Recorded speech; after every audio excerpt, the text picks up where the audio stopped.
for it. Possibly. Possibly. I think a lot of companies pay for it. Maybe next year. Yeah. But I get to go for it. Sorry, that was me. Oh, was it? Are we I live? thought I hear like, no, I thought I hear that cracking. I was like, is it that? It sounded like music at first. No, I get to go for free because I volunteered, like I'm one of the committee. Oh. Let me grab a water. You guys want any water? Security has some good for right now. All right. I need some caffeine in a minute here. Let's see. Go with see razor. I don't even know what to do.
There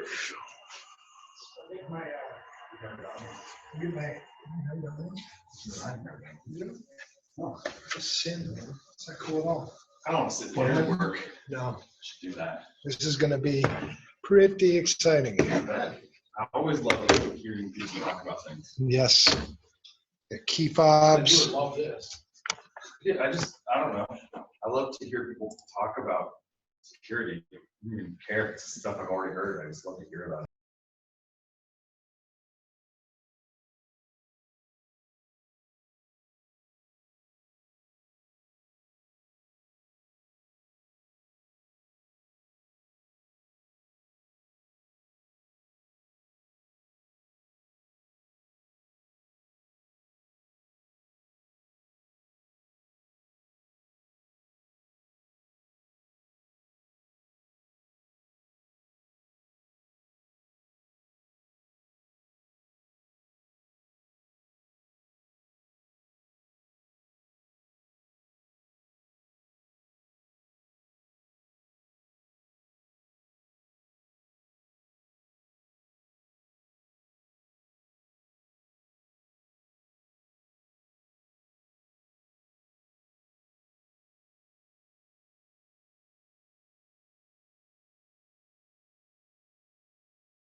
Are we teaching now? Oh, crap, yeah. Oh, and I'm not on mute. No, you're good, man. Okay, thank you. Oy vey, class number 9. Here we are. Is this exciting? Nobody's even looking up here. Everybody's like, man, I'm They're tuned all out. still looking at that. I'm tuned out. No, I'm writing down buttons now. Tuned out already. We haven't even started the day and we're tuned out already. Okay, well, we're going to clean up the last domain and then we'll get into identity and access management domain. Today, this is class session 9. We are more than past halfway, so that's pretty good, right? You'll find that when we get into identity and access management, seriously. Let's turn off your speakers. My speakers? Yeah, mute those. I think that's what that was. My speakers are muted. Oh, they are. Yeah. Wah, wah, wah, wah, wah, wah. All right. Can they hear me online? Yeah, your microphone's turning green. Okay. So we're good on that, at least. Sure, as long as everybody remembers to mute. 113 slides tonight. It's not too bad. But a lot of it will be review too, which is good because it helps us in memorization. The more you hear it, the more you can apply it, the better you'll remember it. I like the haircut. Yep. So this is things that we covered last week. We talked about some of the application layer protocols and concepts. We talked about cabling, LAN technologies and protocols. We talked about topologies, physical and logical topologies. Talked about physical network topologies, WAN technologies and protocols, network devices and protocols, and then network attacks. That's kind of where we're going to pick up. We have no quiz today, and we'll have one on Thursday to go over this domain and help us kind of master it. Network scanning tools. You guys ever do any scanning? What kind of tools? What's your favorite tools to use for scanning? Nessus, Nmap. Do you use Nmap? Cool. Anybody else? Nessus, Nmap? Nexpose. Rapid 7. That's who makes that. They also make kind of whole Metasploit now. All right. So why we would use so there's always like flip sides to things like the internet, right? There's a good and there's a bad, right? It makes us a lot more productive, but there's also a really dark part of the internet. Same with scanning tools, same with most of the tools that we use. The good things, we use Nmap for maybe troubleshooting, doing our own testing. But attackers are using the same tools to map networks, to identify targets, to figure out if things are live, see how systems are going to react to certain flags maybe in the headers. So determine and map the network architecture is a good thing. Defenders use these tools to understand their network better. Attackers will also use the same exact tools. Attackers aren't, we give attackers, I think, too much credit a lot, but they're using the same tools as we are. They're just using them in ways that we're not thinking of them. They're offensive as opposed to us being defensive. Ping and trace route, we've talked about both of those, both using ICMP. I'm not going to go over, the TTLs and how they increment and trace route anything, but I think you understand what those are used for. This is, ever seen Hacking magazine before? Huh?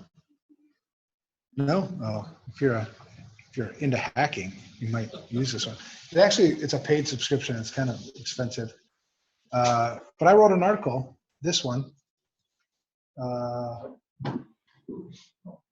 Yep. For that magazine? For this magazine, yep, on Nmap. But I don't use Nmap nearly as much as I used to, due to the work I do. But Nmap is a super awesome tool. It's kind of the Swiss Army knife for scanning. If you want, that's where you can get this guide. But like I said, it's going to cost you money. But I just wrote an article for it and did some stuff with Nmap, some cool things. ZenMap is also a very, if you never used Nmap, go get it. It's free. It's great to play around with. You can do a lot of cool things with it. There's a lot of options, a lot of switches. You don't have to know all of them, but and for the test, just know that Nmap exists, and that's a scanning tool. And what I would use it for a good thing is I'd use it to, you know, identify my systems better, protect my systems better. But the bad guys are using this to, you know, kind of probe you and figure out where your weaknesses are.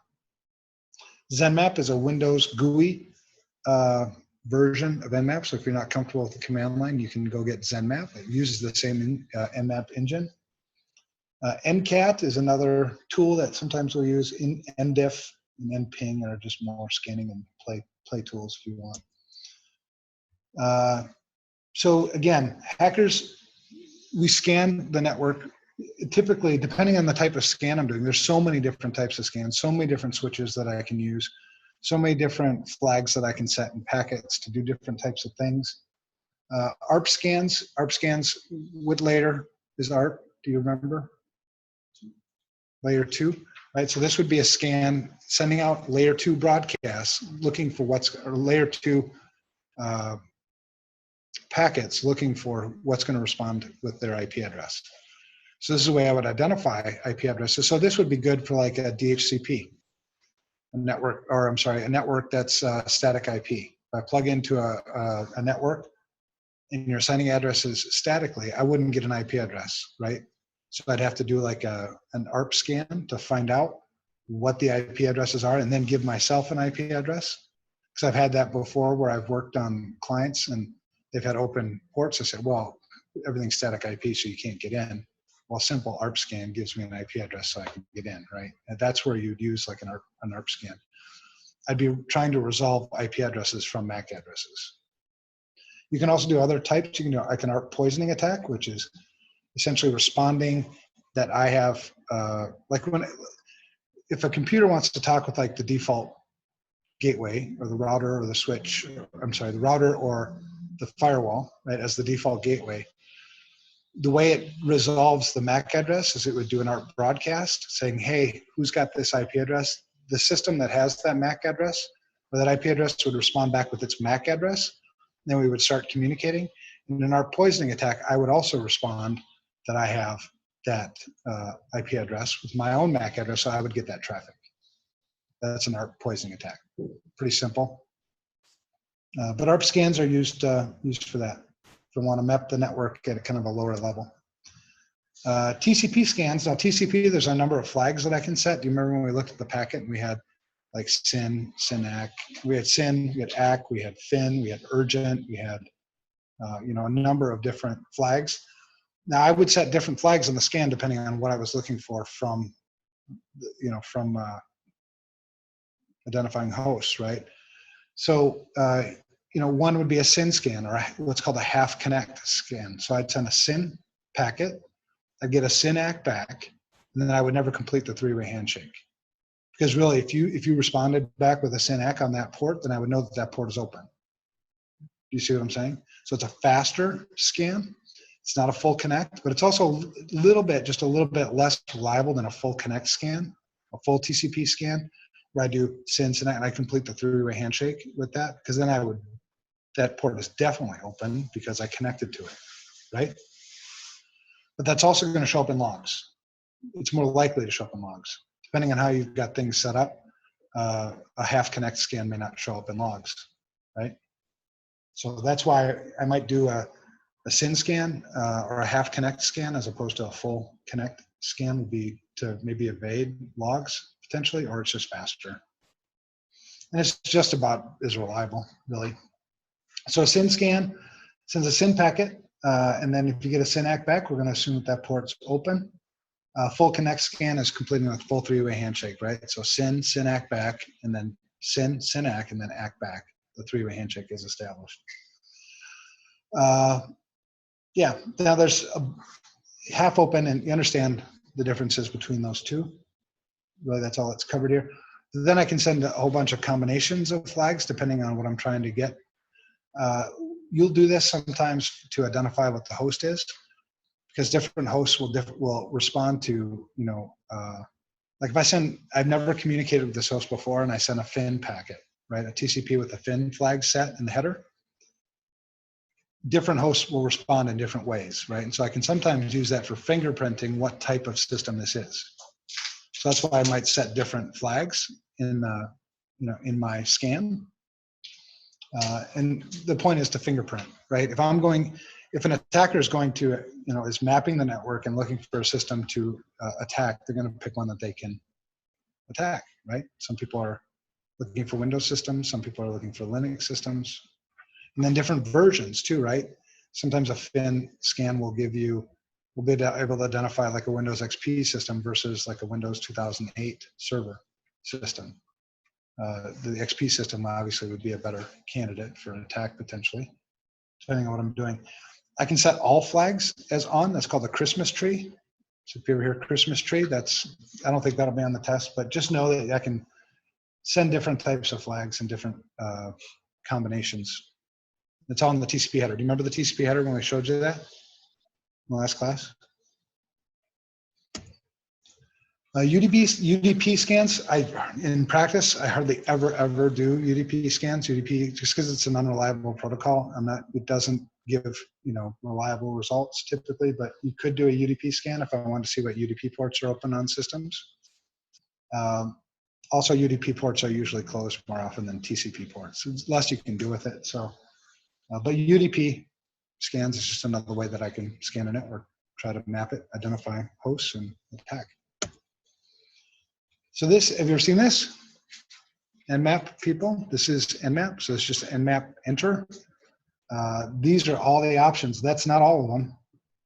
Got this one too, and this one too, and that one too.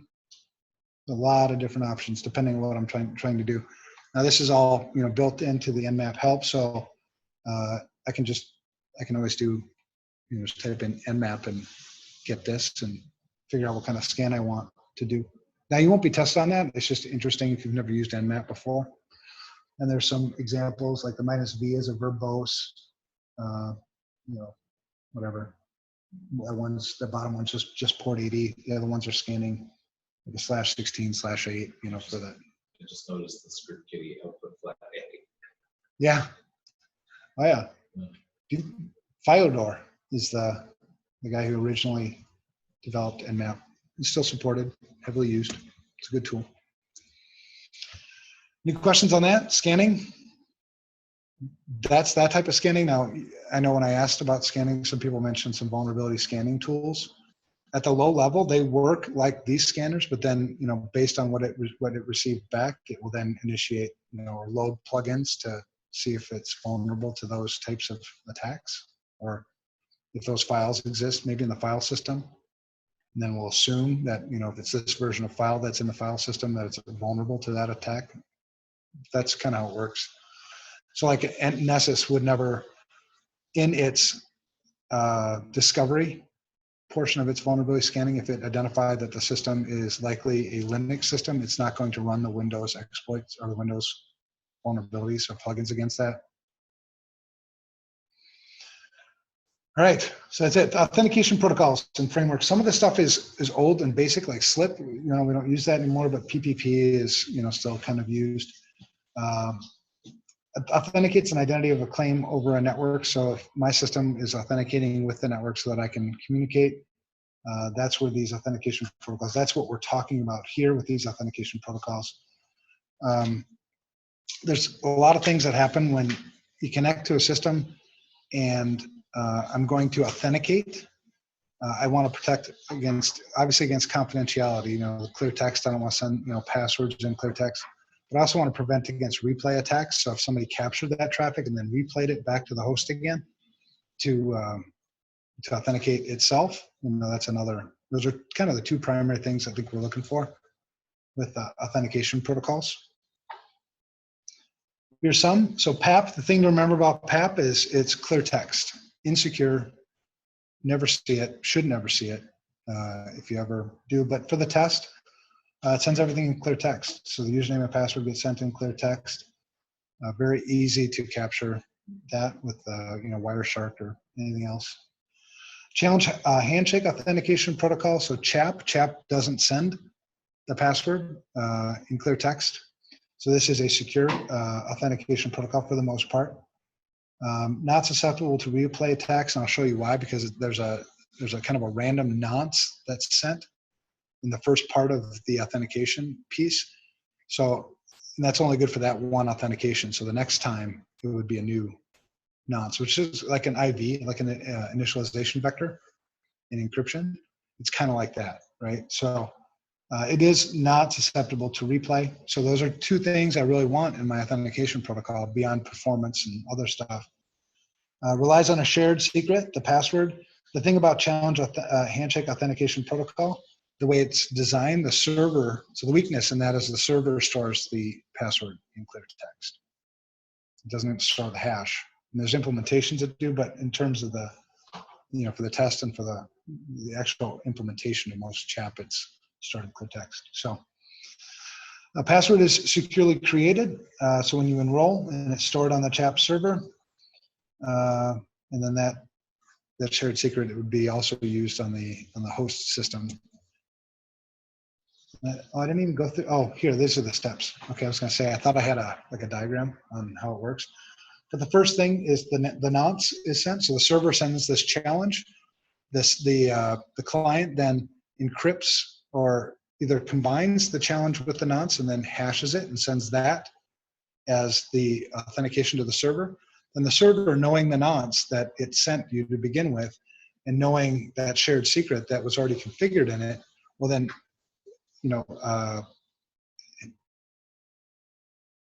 it should match. And if that's true, then it's authenticated. But that's the simple process that you see there. So first it's the nonce. Take the nonce with the password, hash it, send the hash to the CHAP server. The CHAP server then hashes the same thing, the nonce that it sent you and that shared secret that it's already got stored. And those two should match, right? And that's CHAP. 802.1x. Now 802.1x here is port, we call it network access control or port-based network access control. There are different types of 802.1x or different extensions on 802.1x. 802.everything. See 802.anything. It's an IEEE standard. So Ethernet is 802.3. Token ring is 802.5. This is 802.1. There's also wireless, which is 802.11, right? It's good to know those. I don't know if they'll be on the exam. This will, but I don't know if 802.3 for Ethernet and 802.5 for token ring will be on there, but that's what they are. So one of the extensions or uses of 802.1x is extensible authentication protocol. So extensible meaning I can add more functionality to it. Yeah, it's not used anymore, but in the way it's, well, actually it's not true. It is used. And I'll just read the bullets. But an authentication framework that describes many specific authentication protocols, you can extend it. You can write to it. It's an open standard designed to provide authentication at layer 2 before a node receives an IP address, protects against the infected laptop, also protects against somebody coming into, getting physical access into the building and plugging in at a conference room or a waiting area. Available in both wired and wireless, most commonly deployed on wireless. So WLANs is a wireless local area network. The client is called the supplicant because we just try to confuse you with new words. The client is called the supplicant. Request authentication from the authenticator. Any questions on this so far? Okay, and then the confusion thing, the 802.1x, don't get that confused with 802.11. Any 802 is, again, an IEEE international standard. So these are extensions upon 802.1x. So the extensions upon may not be open standards, and they're not actually. Leap is Cisco proprietary.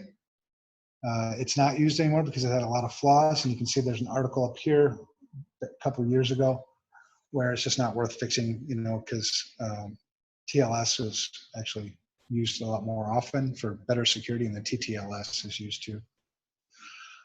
So Leap, just things to remember about Leap for the exam: Cisco proprietary, not used anymore because it's weak. EAP TLS, so transport layer security, it's the same transport layer security that we talked about before. When we talked briefly about transport layer security, we use PKI and it's got public and private certificates. The same thing happens here, and there's authentication both ways. So the client is authenticated to the server or the authenticator, and the authenticator is also authenticated to the client. Right? The overhead, the reason why TLS isn't used that much is because there's a lot of overhead and complexity in setting up a PKI just for this or to support this. So it's actually very, very secure. It's the same kind of TLS that we talked about with public and private keys on the internet, the same TLS, but it's complex and costly. Questions so far? All right, tunnel transport layer security. This is an EAP. Actually, PEEP is more common than TTLS, but they're very closely related. TTLS, developed by Funk Software and Certicom, it's open source, so it's not like it's proprietary where nobody else can use it. We just dropped the client-side certificate requirement and dropped PKI. So that's what makes it easier to use and more popular, but a little bit less secure because I lose the authentication the other way. So there's no client-side certificate here. PEEP also doesn't have client-side certificates. It's a little more widely used because of the names. When you've got Cisco, Microsoft, and RSA behind it, you expect that to be more widely used than Funk and Certicom. Questions? You don't have to know any more than that. You don't have to get in deep. We don't have to look at packets. That's all good stuff. It might be more fun to get into the packets, but we're not doing that. So SLIP. SLIP is old. So things to remember about SLIP. SLIP is old. It's not used anymore. It's an insecure protocol, but it was kind of the foundation for PPP, the point-to-point protocol, which is more widely used. Right? PPP has been extended and used in other areas. But a layer 2 protocol, IP connectivity with asynchronous connections such as serial lines and modems. This is the first time we were able to use modems as a routing system. Before, it was just a terminal endpoint, right? So you VPN, you dial into something, and that was all you had access to. You didn't dial into something, then access other things. SLIP enabled you to access other things, when you dialed into the modem. Nobody's using modems anymore either. No confidentiality, no integrity, no authentication. So completely insecure and been replaced. So for SLIP, things you need to know: old, replaced, insecure, and it'd be good to know what it stood for, right? Now on to PPP, SLIP and PPP. So PPP is also a layer 2 protocol. You remember the high-level data link control that we talked about just briefly on Thursday? I was sort of hallucinating on Thursday because it was like a really long week, so I don't know what I told you about high-level data link control. Things to remember about PPP is that it is a layer 2 protocol, that it is based on HDLC. You don't need to know the details beyond what was talked about on Thursday about HDLC. It does have confidentiality, integrity, and authentication. And it supports synchronous and asynchronous links. But PPP is kind of the next evolution beyond SLIP. Then there were extensions to that. So these are extensions kind of built on PPP. So one is point-to-point tunneling protocol. Anybody ever use PPTP? This was the old one that was built into the Microsoft operating system, so you could use PPTP for VPN. This is kind of the first time VPNs became really popular because it was low, it was no cost. So developed by a consortium of vendors, including Microsoft, 3Com, and others. Is 3Com still in business? HP bottom, so they're gone, but it's probably part of the HP line now somewhere. What am I drinking today? 0. It's pretty cool. Uses GRE, generic routing encapsulation. That's protocol number, not port number, protocol number 47. If you're ever interested in that kind of stuff, you don't have to memorize that. To pass PPP via IP, uses TCP for control channel, the TCP port. So generic routing encapsulation, GRE, is protocol number 47, but port number 1723 for TCP control. you'll need to know probably just these bullets in terms of, for PPTP. It's largely replaced by newer technologies. IPsec and SSL VPNs are the most popular VPNs today. Layer 2 tunneling protocol, this one didn't really take off much, but it was meant to be sort of an extension and semi-replacement of the traditional PPTP. The layer 2 forwarding, designed to tunnel PPP, focuses on authentication, no confidentiality with layer 2 tunneling protocol. So it would need something else to provide that confidentiality. So that's where it would tie in with PPTP or IPsec to get that encryption at layer 3 and above. Frequently used with IPsec for encryption. You can also use it on, being that it is a layer 2 protocol, it's not tied to IP. It's interesting that that's non-IP networks such as ATM, because ATM and IP are two different things. ATM is a layer 2, and IP is, in this sense, is a layer 3. So I don't know why I put ATM there. I guess you could use IPX. You can tunnel IPX through L2TP, maybe AppleTalk too.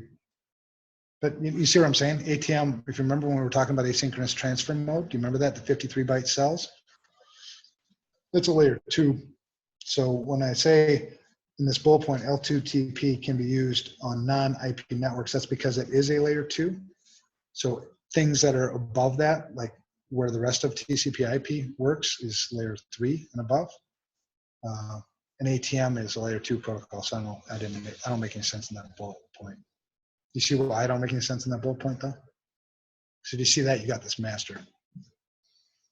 You guys can be up here on Thursday and talk to this. All right, here's some packets.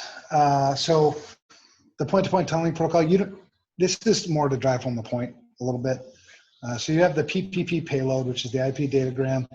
The PPP header is tacked on the GRE header. That provides the encapsulation. That's the actual tunnel that gets established. So it's encrypted, and then the GRE is the tunnel, and then we tack on the IP header so that it can get to its destination. The layer 2 tunneling protocol, you can see there's no encryption here. So it's the PPP payload, then we just add a PPP header. There's no encryption for L2TP. It requires something else to do that. And then in this case, we have a UDP header and an IP header. Different, right? You guys getting this? So I'm waiting on, I'm just deciding on feedback on whether I need to go any deeper. A lot of memorization. You guys kind of like, or is this like basic stuff? I'm bored with it already. Let's get it on to something else. Either way, you guys tell me. I'm your tool. I'm a tool. Wait, what? Did I say that out loud again? VPN. So IP4, we know, I've mentioned it numerous times, IP4 has no confidentiality built into it. It was not built ever to be a secure protocol. IPsec is a tack-on. It's a borrow from actually IP version 6. So IP version 6 was designed in the redesign. Originally, it was meant to extend the IP address space, but then also while we're here, let's add these other functions, and IPsec was one of those things. So it was ported back to IP version 4. We've talked already about encapsulating security payload and authentication header. What are the two differences? What's the major difference between those two protocols? Do you remember?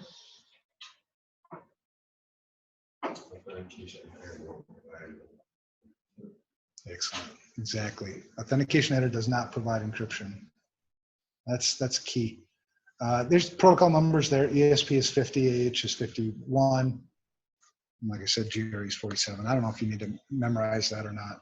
But you do need to know the difference between encapsulating security payload and authentication header. And there it is again. You've seen this bullet already.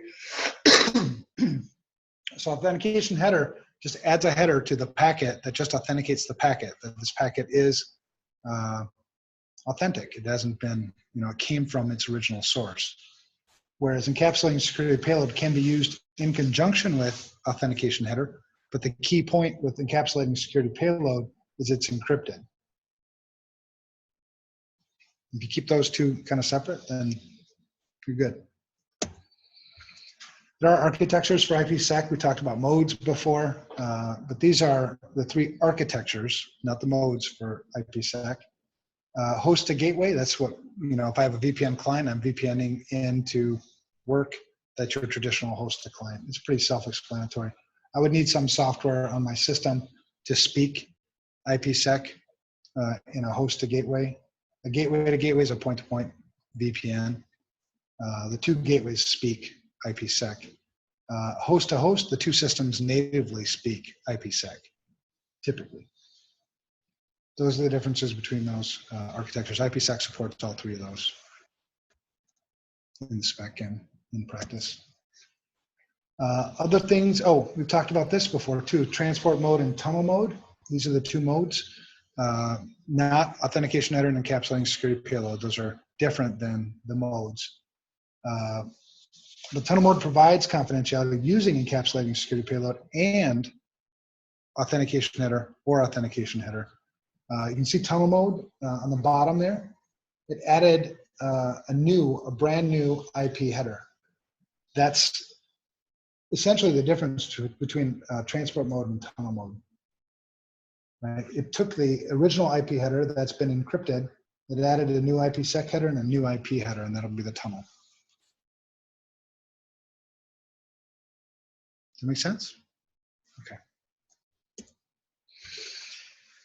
Here's more on SSL TLS, which we've already talked about before. SSL is dead. TLS is the way to go. 1.2 is the latest version. 1.3 is in draft.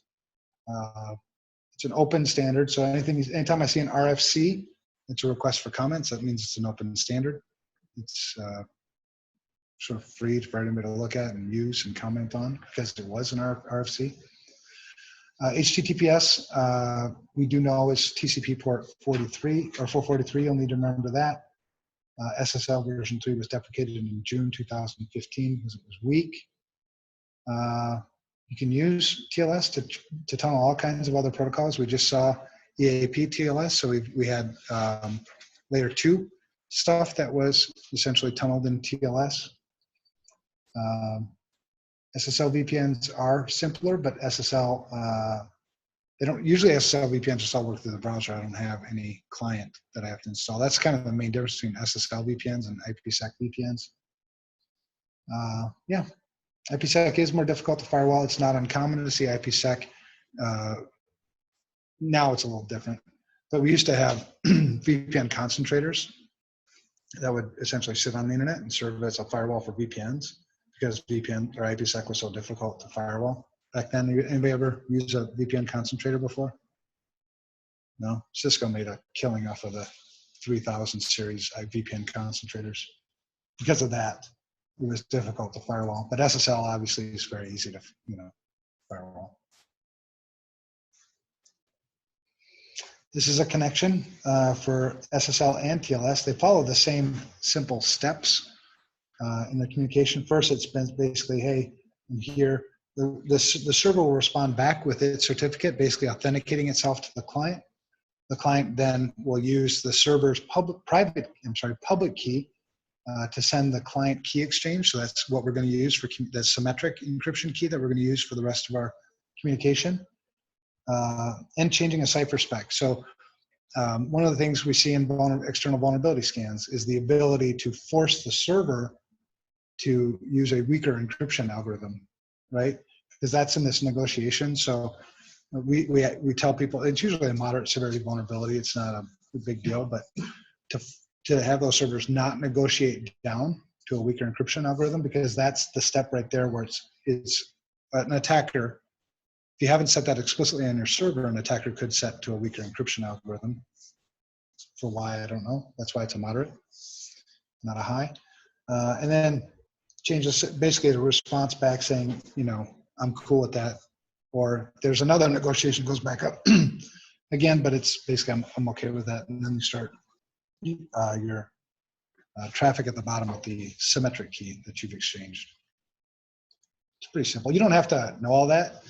It's just good. I like that when I am reading things or studying things, I like to know kind of enough so I can logically grasp how it works. And I put this slide in, and I don't even remember why. This won't be on the test, but I think it's kind of cool stuff. I don't remember what pseudo-random function family is. That's what PRF stands for in the keying material in our TLS version 1. Yeah, if you so choose, you can research this more if you want to, but this won't be on the test. Just kind of geeky stuff.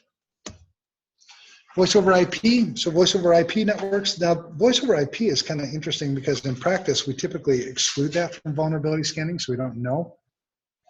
No, it's pretty common in practice because the last thing I want to do is take down the phones, for everybody. I have scanned, voice over IP networks quite a bit, and I've taken down phones before, which is why we don't usually vulnerability scan them again. But it's kind of a catch-22, right? If it all it takes is a vulnerability scanner to take down your phone system, it's often neglected in corporate networks because they figure, I think, it's not a file share, it's not what confidential data you're going to get.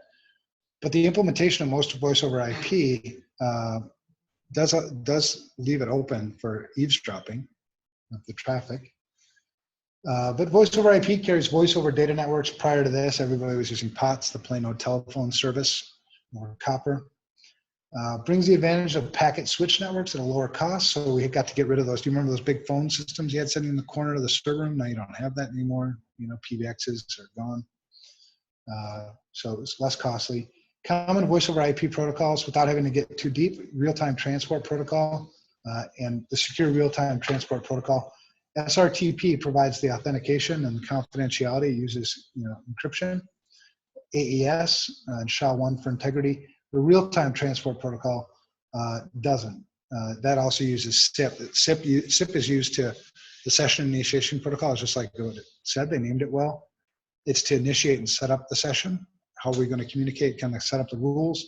One of those things is, are we going to use RTP or SRTP for communication? If it's RTP, then it's going to be in clear text, and I can capture that data pretty easy. SRTP would be using encryption, and it's not prone to eavesdropping. Cool. This is hard to see, but this is a packet capture of voice over IP. You can see there's the steps right there if you're going to use Wireshark. If you want to know how to capture these packets, telephony, VoIP calls, and choose the call and press player, and it will pull the data out of your whatever you've captured to play the stream back.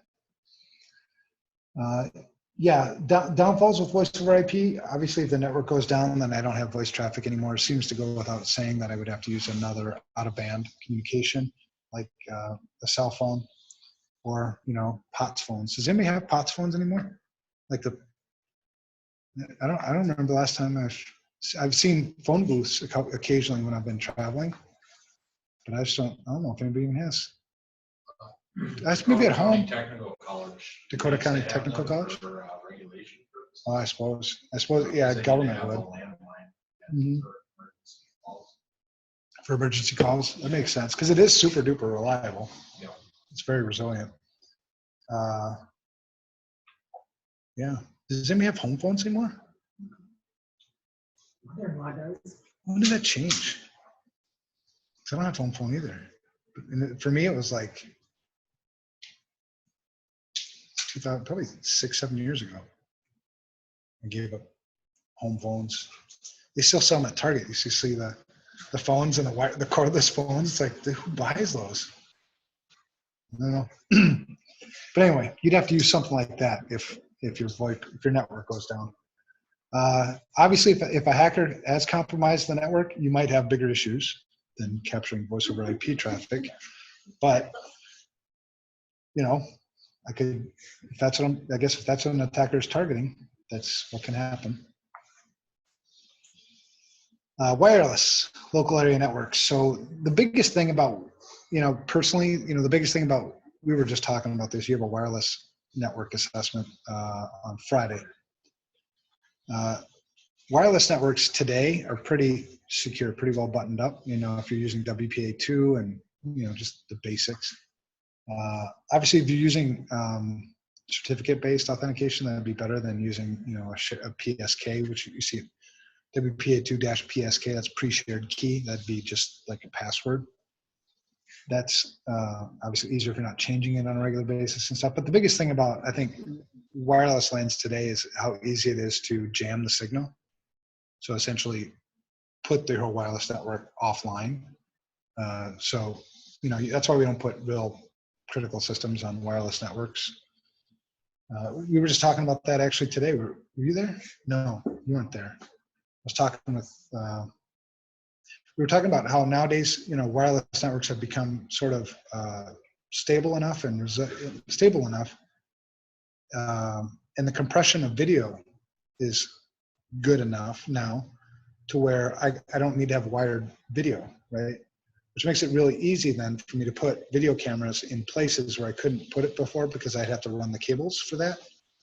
But then we talked, well, it'd be so easy then if I was going to attack a building, I could just jam the wireless signal and then you'd never, right? So that, you know, I didn't think of that until we were talking about it. So wireless information, electromagnetic waves such as radio or light. I don't know if we have to get in, if we're getting into microwave in the back. You see those towers in the back, right over in the back of our office. What's a place called that works over here? The cable company? Yeah, the telecom company, or Nextera. So Nextera has 2 towers on the top of their building, and they've got a pad that looks like this. That's a microwave signal. It's a line of sight signal. That's how microwave works. So on the other end of that is another tower that, I don't know if we have to get into that. I can't remember but we'll find out.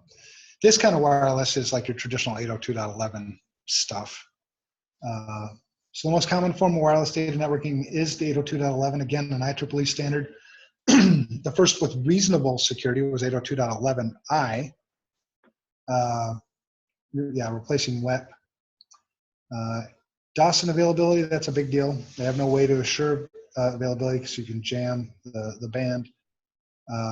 As long as you're close enough or have something that's powerful enough, that's pretty easy to do. And with cheap equipment. Unlicensed band, so a band here is contiguous radio spectrum. We don't have to get into really understanding all that much about radio. The ISM bands were set aside by the FCC. They're essentially non-regulated. Anybody's free to use these bands. Other bands have been assigned by the FCC that are used for specific communications, and they're licensed to use that band. This is 802.11, falls in the two bands are 2.4 gigahertz and 5 gigahertz. Cordless phones, microwave ovens sometimes, will send out a signal that'll jam that in that, I think the 2.4 gigahertz. We don't run into that anymore because nobody's using cordless phones like the ones I was telling you about that you go get at Target. Those would jam Wi-Fi. Different countries do use different bands, but the two that are really used across everywhere is 2.4 and 5 gigahertz. These we'll have to remember. So the first one, the frequency hopping spread spectrum and the direct sequence spread spectrum are both very similar in that they'll use the whole band, but the frequency hopping spread spectrum will hop signals, whereas the direct sequence will use all of the signals at once, or the entire band at once. That's the main difference between the two of them. Designed to maximize throughput while minimizing the effects of interference. It hops. So just like the word frequency hopping, it just hops frequencies within the band. Whereas direct sequence uses all the frequencies in the band kind of at once, just spreading the data transfer through all of them.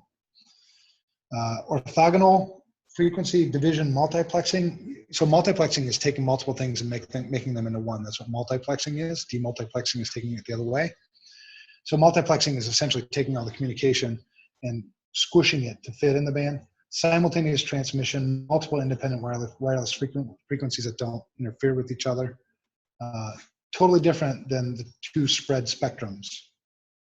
Do you get that? You'll have to memorize that. That'll be on the test. And here's just a cheat sheet for us. So these are the different IEEE standards within 802.11. First one, 802.11a. If you don't already know this, you'll have to memorize it. E and G are kind of the most popular for most homes, and most, actually, everywhere. 802.11n is used, but it hasn't kind of gone super fast like B and G did. You can see the throughput, maximum throughput, the frequency. So the 2.45 gigahertz, the 802.11 will operate on both. The modulation, orthogonal frequency division multiplexing, and direct sequence. Those are kind of the only two that are really used. And then the difference between ad hoc and infrastructure. Ad hoc is really a client-to-client kind of communication, whereas infrastructure is I have a dedicated AP that receives these signals or receives these connections and processes. So you also memorize that too. You have a lot of stuff to memorize, don't you? Do you know if AC is going to be relevant? Nope. Just on here. Yep. Good point. Good question though. So for people online who's asking if AC is going to be relevant, and no, it won't be. So things we do for wireless networking security or lack of security. So one of the things with security is obscurity is not security, right? Security through obscurity is not security. So if I hide my SSID and think that's adding any layer of security, it's minimal at best. Because you'll see that one, like the third one there, people will hide the SSID. Well, there's a lot of things we can use to capture the people connecting to your access point, and in that connection request or response will be the SSID, the station set identifier. And so that's how much work it takes to figure out what the SSID was. So 802, that's SSIDs are used to, sort of announce, who you are to the world. I think I mentioned in the class previously, things you don't like to see in SSIDs are descriptive names, where, where it is. Just give it some name. You should see mine at home. If you guys ever drive out by my house, you'll know when you find it, because you know me. Other people don't. Wireless clients, what? Does it say Evan's Big Blue House? Evan's Big Blue House. Evan's Big Blue House at 1010 Tamarack. Please come in and say hi. Yeah, no. Yeah. SSIDs are normally broadcast. Some WLANs do disabled SSID broadcast. Now that's actually not a terrible strategy because people won't even be able to capture the SSID. It'll just be kind of a one-way connection request thing. Relying on the secrecy of the SSID is a poor security strategy. I already mentioned that. MAC addresses. So another thing that people use to secure wireless networks is using MAC address filtering. But MAC address is just a software change, so that's sort of easy to spoof too. So adding these together and with other things maybe is okay, but using any one of these alone is not a good strategy. Other things about wireless area, so WEP, and I don't, do you ever see WEP anymore? I don't see WEP anymore, which is good. People all changed from that.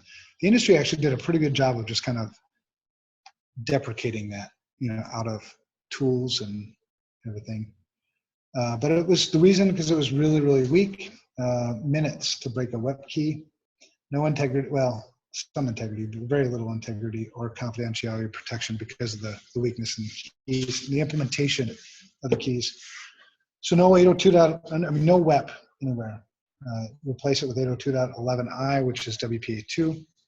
There was a WPA also, but WPA was kind of a stopgap between WEP and before IEEE kind of got through their bureaucracy to get 802.11i out, but also replaced WPA with WPA2. 40 and 104-bit key links using the RC4 cipher, no timestamp, no replay protection, so you could capture packets and just replay them back. These are just the weaknesses. We don't have to go into details, but key management and key size was a problem. Initialization vector was too small and not random enough. Integrity check value was also weak. Its implementation. RC4 itself isn't weak, but the implementation through WEP was. Well, RC4 is kind of weak too, I guess. Well, no, it's not. Authentication messages could be forged. That's about all you need to know about WEP. So 802.11i, the new wireless security standard. Reasonable security is what they call it. I don't know of any attacks that are on the weakness of WPA2 that have been successful. I know implementations of WPA2 that have been unsuccessful primarily around the storage or work of pre-shared keys primarily. Provides reasonable security, describes a robust security network or RSN, cryptographic ciphers, new vulnerability. So RSN is extensible. So if there is a weakness, you can change. It's modular, so you can add a new module. WPA2, so that's the implementation. That is the only implementation of 802.11i is WPA2. WPA is not 802.11i. It's different. By default, uses AES. So there's our really strong encryption algorithm. Which cipher was that? Do you guys remember? No. Rindell. Right? That's the Rindell algorithm. Remember that? Symmetric or asymmetric? Come on. Symmetric, right. So but it uses AES to provide the confidentiality. Now CCMP, we're not going to get into details about it. That's so MAC here, remember the message authentication code? That's kind of digital signatures with the symmetric key as opposed to using the asymmetric key, which would be the digital signature. So it's an authentication thing, and message integrity check to provide the integrity. So I don't need to know for the test. I don't need to know the details, and in real life even about counter mode CBC MAC protocol. But if it's got MAC in it, I know what it's used for, because MAC is always used for integrity for the packet or the data, right? Same with digital signature. So whenever I see MAC protocol, that's what it's telling me. So WP2 may use, so I can step down and use RC4 and TKIP, temporal key integrity protocol ciphers if you wanted to. I don't know why you would, but you could.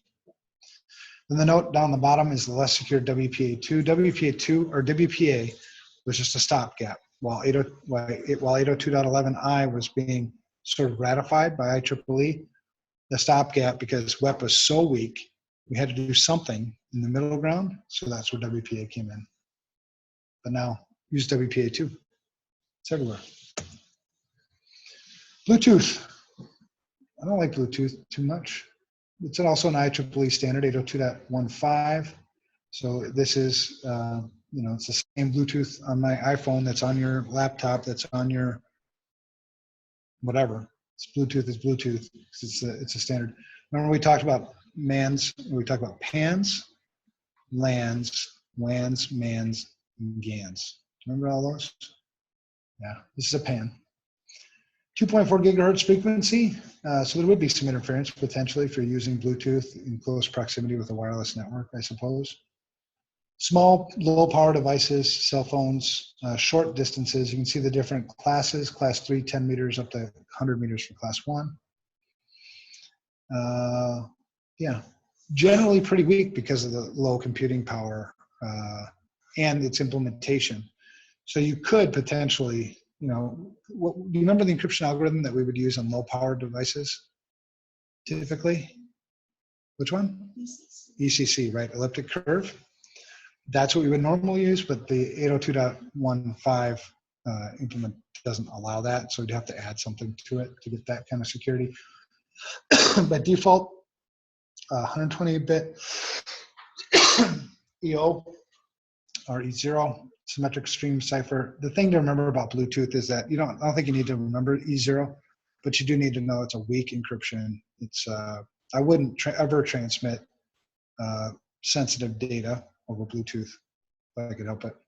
And also turn off Bluetooth, right, if you're not using it. Bluetooth discovery, it's a great way to connect to your systems and do stuff to you, right? We all have Bluetooth on, like my phone, my Apple Watch connects to my phone via Bluetooth. My car, right? As soon as I get in my car, I forget that I was listening to a podcast. It's like, what the hell, who's talking to me? Some stupid podcast. Yeah. But turn it off. Turn off. You can certainly, even if I have it on, turn off automatic discovery. So people, I'm not like announcing myself to the world that I'm on. So I can still connect to my systems and not have auto discovery turned on. PDAs, still a thing, I guess we call PDAs. Operating systems for PDAs, personal digital assistants. I don't know why people, does anybody ever call them PDAs anymore? Call them tablets or smartphones or something like that. But back in the day, we used to call these PDAs. They weren't phones back then. Huh? They weren't phones back then. No, that's true. Remember the Palm Pilots? I used to love Palm. Yeah. Used to have my task list. I never did any of the tasks, but it was cool just to write them down on there. So operating systems, iPhone OS, Symbian OS, Palm, obviously iPhone and Android are probably your two biggest ones. BlackBerry died because they made bad business decisions. And Windows Mobile. BlackBerry's not really dead. It's just not. They just came out with something anyways. Yeah, there'll be 4 people who buy it, and the government. Their first like totally touch screen device. Yeah, 4 people who buy it in the government. Yeah. Yeah. So 2 major issues: PDA security, obviously loss of data. We hate seeing PDAs, in this sense, unencrypted, not enforcing, PIN codes. There's just no excuse for it anymore. So obviously sensitive data on PDAs should be encrypted. iPhone's automatically encrypted. I don't know if you knew this, but Androids are not. You'd have to turn that on. So They're starting to change it. good. Thank you. Ticks me off. Wireless application protocol, so WAP. This is basically rendering web pages on smaller devices. So it's a slimmed down version of HTML called handheld device markup language. WAP is actually the protocol for transferring the data. But small handheld devices, there's wireless transport layer security based on TLS. WAP browser is a micro browser connecting to a WAP gateway. These are not implemented anymore. We're all just writing web pages now that just render well on mobile devices. But back in the day, we'd had the wireless application protocol to do that stuff for us. So it might still be in the test, but in real life, this is not something you deal with ever. RFID, we've talked about RFID before. Technology used to wireless readable tags for animals or objects or kids. You can now get RFID chips implanted in your kids in case you lose them. Or if you can't remember what they look like, you can just put the little thing on the back of their neck and go, yes, this one's mine. I'll take this one home. Or if they go to like daycare and you can't remember which one, you just, oh crap, no, okay, got it. This one's mine, I'll take it home. That you don't actually do that. But someday, probably, I suppose, it's where it's going. So 3 types of RFID tags. You have active, semi-passive, and passive. It's all based on where it's getting its power from. An active RFID would have its own power. It would be broadcasting a signal. Larger distances like you would expect. Semi-passive relies on the reader to get its power, but it also has a battery. Passive actually has no battery. Okay, I thought it said has a battery. It has no battery. It still powers up though from the reader. So like when you walk up to a badge reader, this is a passive card. There's no battery in here, but it works, the same way. It gets its power from the reader. It gets close enough. What's that? Induction. Induction. Yep. So that's all we need to know right now for RFID. How we protect against RFID signal loss is Faraday cages. That guy's crazy. But a Faraday cage is really just a wire mesh around whatever it is, whatever signal you're trying to protect against. So you've seen those wallets where people sell RFID wallets so that nobody can walk by and read your cards and things. That's what you're protecting against. It's really easy to, I can't remember the name of the place, the name of the organization that has the instructions on how to build a reader to steal people's RFID from access badges. Basically, you need to go out and buy a HID reader, like a badge reader, but it's one of the bigger ones, like that big.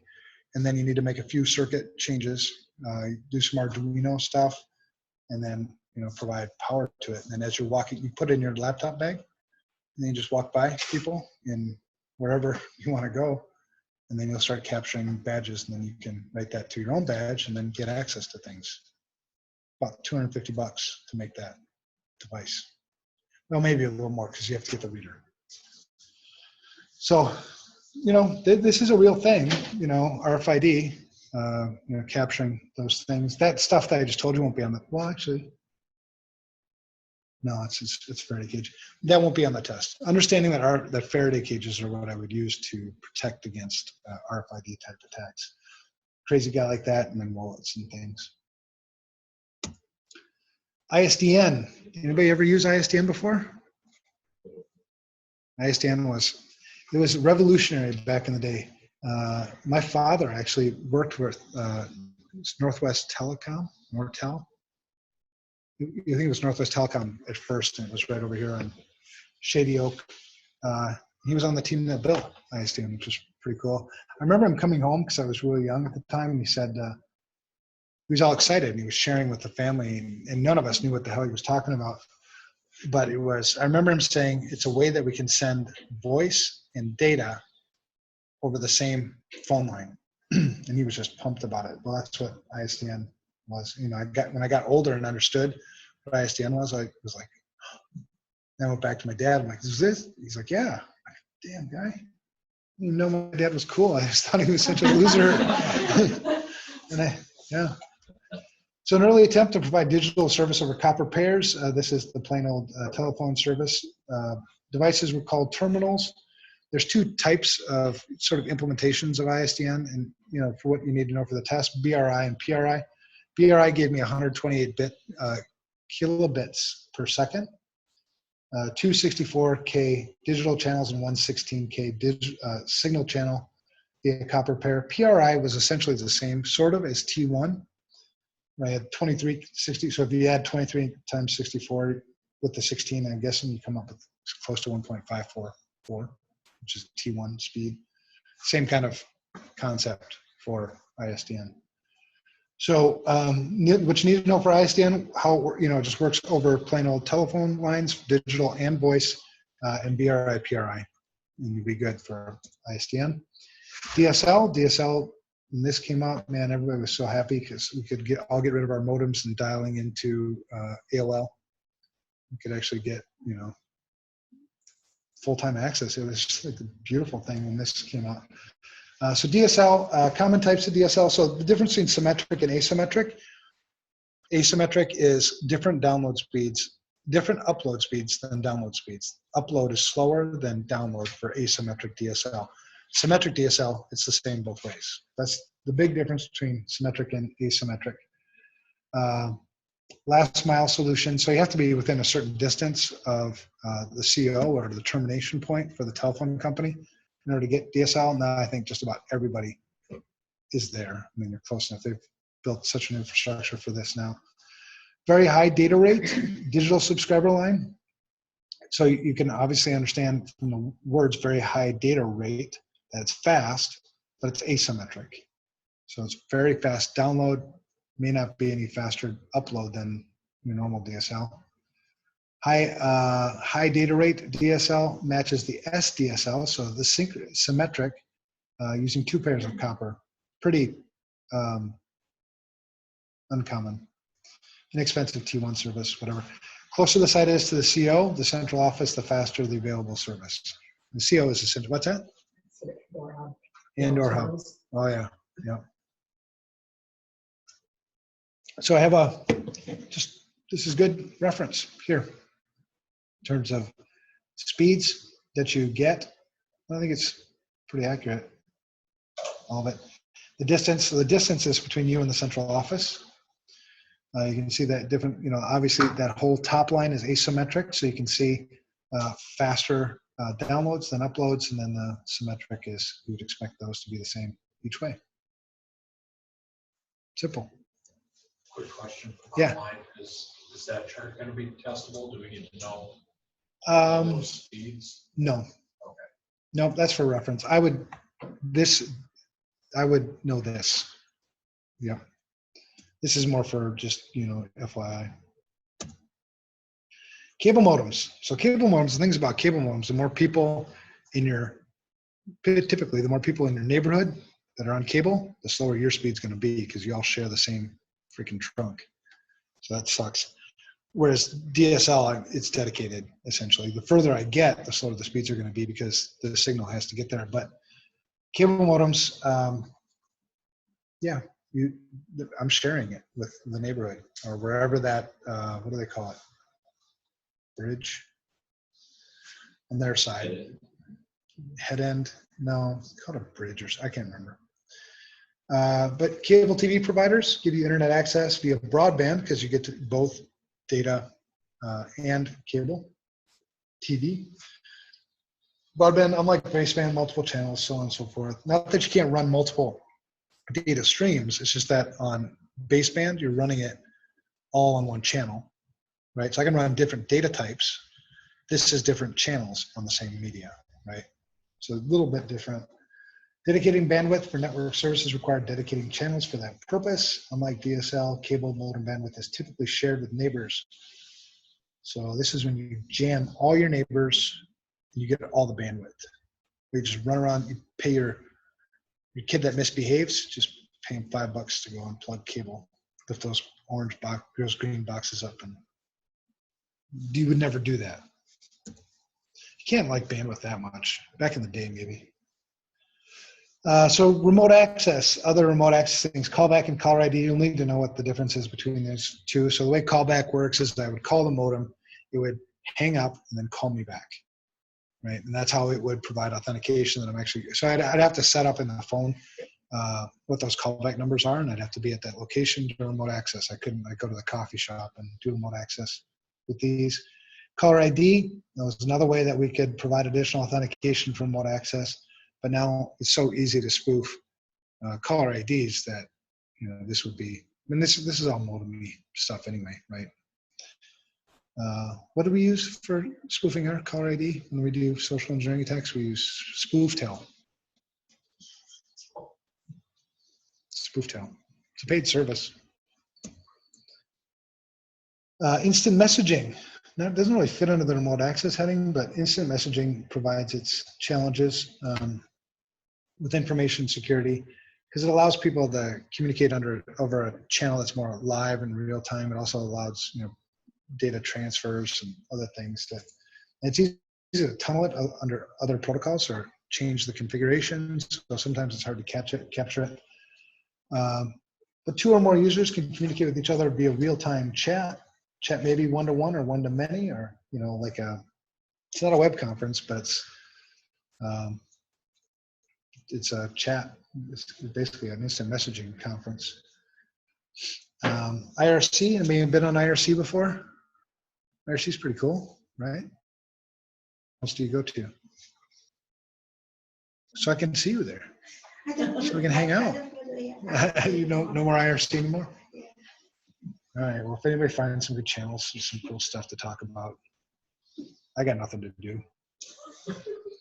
But Internet Relay Chat, global network, it's been around for a long time. It's also got a kind of a seedy underground, but most of them aren't. I mean, it's not as popular as it used to be for, coordinating and doing command and control stuff and stuff like that. It is still very popular, though. People are still using IRC. The default port is 6667 by default.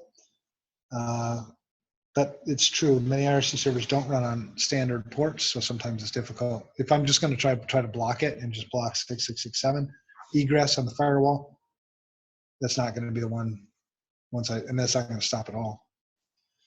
IRC can be used for legitimate purposes, but it can also be used for malware, the phone home, command and control. What was the big one that was DOSing PayPal and some of the banks? Ion Orbiter. The hell was the name of that one? That used IRC as a command and control. Digital Ion Orbital, something like that. That doesn't ring a bell for anybody? No. You don't need to know it for the test. It was just interesting. So other protocols and networks, AOL Instant Messenger, AIM. Anybody still using AIM? ICQ. We use an ICQ anymore, right? Other ones that Jabber, I guess, Cisco bought Jabber, didn't they? Bought Jabber and made it a Cisco product. We use, the hell do we use? Skype. Skype, right? Which was bought by Microsoft. Microsoft used to be something else. So we still use it, but we don't use any of these anymore. We should have a policy for controlling the use of chat software. That's good. And also, do audits and have technical controls in place to restrict the ability for people to do. It's a communication channel. It's funny how I was just talking this morning about we've always so much focused on the getting in, the crunchy shell stuff, that we've all but forgotten what gets out, right? Which is so much, it seems to be like just as important, if not more important.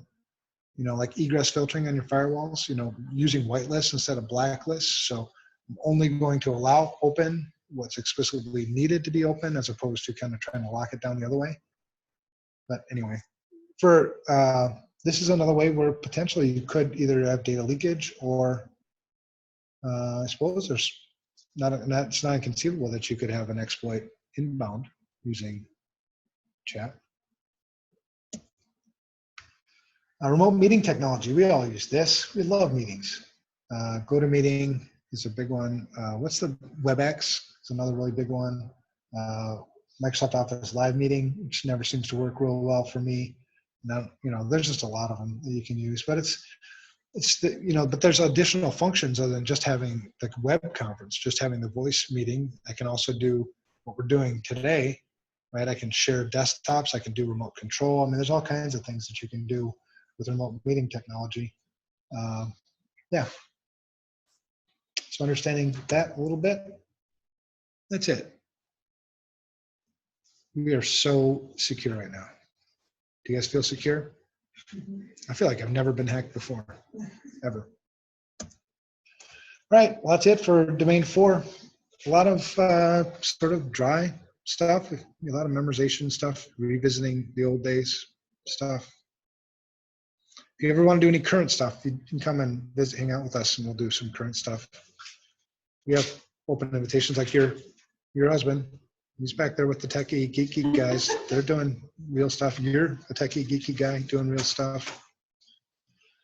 All right, let's go on to identity and access management. Controlling access and managing identity. Authentication methods, access control technologies, and access control models. There will be a lot of testy stuff in this domain. We're not going to get through the full domain tonight intentionally, but we will get through quite a bit, about half, I'd say. These are all things you'll need to know. You'll need to know crossover error rate. That's how we determine the effectiveness of a biometric control. So like a fingerprint scanner, it's where the crossover, the false acceptance rate and the false reject rate intersect. That's the crossover error rate. And as you tune these systems, let's say that we're rejecting too many people, right? So the false reject rate is too high. People are getting frustrated. So I tune it, right, to make it a little less sensitive. So now my false accept rate will go up higher, right? Because you see how they play? We'll go through that, but you'll need to know what crossover error rate is. That's where the false reject and false accept intersect. Discretionary access control, which is the one that we're all used to, is the one we use in our Windows systems and Linux systems. It's essentially somebody who has full control to an object can permit others to access that object. Going back to our subject and objects thing, False accept rate is the number of unauthorized subjects that have been accepted. That's a type 2 error. False reject rate is a type 1 error. That's where people that are legit are getting rejected by the system. From a security perspective, I kind of like false reject rates more than I like false accept rates, but the users don't. Right? The users will get ticked off. Do we need to know the types? Yeah, you will What are need. they based on? They're based off of what they call them. Just Yeah, yeah. It's good. So the question for the people online was, are we going to have to know the types? And the answer is yes, we will. And then you asked me, what are they based on? And I said, just what they call them. So there is no, I mean, it's just what they call them. Mandatory access control, so that's system enforced. Think government systems. Think systems that users have no ability to give access to objects or give access to objects to other subjects. Everything is enforced by system policy. It's all about clearance. It's all about need to know. Role-based access control is also, it's called non-discretionary access control. So you'll see an NAC, not to be confused with the other NACs we've had before, but that's role-based access control. It's not discretionary. It's based on the role that I have. That's what's going to be assigned to me. Owners don't get to change that. It's unless I change the job and went into another role. You know what I mean? So the subjects don't get to determine who has access to what objects. It's all based on role. So it's kind of it's not a mandatory access control because it's different in the pure sense, but it's a non-discretionary access control. Make sense? Okay. CIA triad, we've seen this. We got this mastered, bro. What's my definition of information security? Does anybody want to know? So you guys remember it? You guys should have this. Because so many classes ago. Well, every employee here at FRSecure is so sick of me hearing it, but it's so important that we never lose track of it because we have to teach everybody this. The application of administrative, physical, technical controls to protect the confidentiality, integrity, and availability of information. Right. So this is confidentiality, integrity, and availability. We would apply the application. We would apply administrative, technical, and physical controls to protect this. Right. The opposite is disclosure, alteration, and destruction. DAD. So easy way to remember it: CIA and DAD. They all need to work together. They all have to be in balance. One is not more important than the other. You can make things totally super duper confidential, right? Lock them down and nobody will ever access it. So you've shot availability in the foot and you'll be looking for a job. So you have to keep these things in play. Don't assume, certainly that one part is more important than the other. And different prioritization based on the needs of the systems that you're securing. So really important, fundamental stuff. Seems common sense, but probably seemed common sense to the CISO I was talking to last week too. I mean, people forget this stuff. So confidentiality, that's easy. It's keeping things secret, right? The things that have to be, that need to be taken into account is clearance, approval, and need to know. So data must only be accessible to users who have clearance, have a formal, documented approval, and a need to know. Now, this even applies in private sector. Every time we see like approval and need to know and clearance, we're thinking government maybe. But formal access approvals, having those documented, those become really important when you have an incident or you're doing audits of your systems. Audits are important if you're maturing your security program and you need to go back and these controls that we're designing, are they actually working? So documentation is more important than I think people put on. National security information, sure. Laws, example, obviously HIPAA. HIPAA is really concentrated on the protection of protected health information. Confidentiality doesn't, I guess it does kind of talk about integrity of that as well. But really the focus and what they enforce and what you see in the news and you see from the OCR releases and all that is it's confidentiality. Somebody lost PHI somewhere, and so they get public shaming. GLBA, there's a big component on protecting, account information, personally identifiable information and account information. Information may be disclosed by unauthorized access to the system, the unencrypted transmission of data across an insecure network, or a trusted user relaying information to an unauthorized user. A lot of these happen by mistake. We've had it here before. I mean, we're human beings. We've accidentally sent a customer report to a different customer. Right? That's a really big deal. That's a unauthorized disclosure. So we have an incident response that we have to go through for that. But human beings, unless we're going to fire everybody, we're going to continually have those issues. Just try to minimize them. So that's confidentiality. Integrity, making sure that the data is accurate, both internal and external. I've preached the same message to you guys before. Protecting against unauthorized alteration of data. It'd be nice if I could have access to my client bank account. I could just add a few zeros, but that would violate integrity. People would get mad at me, so I don't do that. And availability, you know, these have to play really well together. Any questions on that? Do you remember identification, the difference between that and authentication and authorization and accountability? You'll have to master these, you know, for the exam. So identification is just professing my identity to a system. There's no proof that I am who I say I am. In order for this to work and me to identify myself to a system and maintain the accountability, which comes later, I have to have a unique user ID and user ID, right? I can't be sharing user IDs. So identity has to prove one person or a small group of people, potentially. Has to be proven by authentication, which proves the identity. So we'll talk about the 3 factors of authentication again. The 4th factor doesn't apply, you know, meaning where I am. This geolocation is not a valid factor. Username is identification. Password is one of the methods for providing authentication. It's the most common. Identities have to be unique in order for us to have the accountability and the non-repudiation that we've talked about before. Identity is implied in AAA authorization. So once I've authenticated with the system, what actions, what privileges, what things can I do within the system? That's my authorization. And then accountability is what evidence do I have to ensure, to prove that I did what I did in the system. So logging, you know, non-repudiation. Now all these have to work together. If there's a violation in any one, then it kind of breaks the whole system.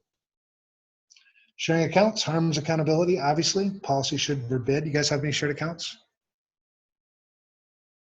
Why? I'm very disappointed right now. He was the only one that admitted it. Actually, I'm pretty proud of you because you admitted it. The other ones just looked down. No, you don't. Yeah, it becomes a lot bigger deal. I mean, it's a big deal prevention-wise, but it's also a big deal when we investigate an incident. There's shared user accounts, then how can we point to who did this? That's why we also don't like service accounts that have interactive login, because if I can use a service account to log in and multiple people know this, or even if nobody knows it, if it's been documented somewhere, I mean, how do you prove who's using the service account? You know, it's a big deal. So account reconciliation, I preach that all the time, you know, reconciling where user accounts are and who's using them on a regular basis. Authorization creep happens a lot of times in larger organizations with people that don't have good change processes. So if I'm a user who worked in the accounting department and I move to the sales department, should I still have access to the accounting system?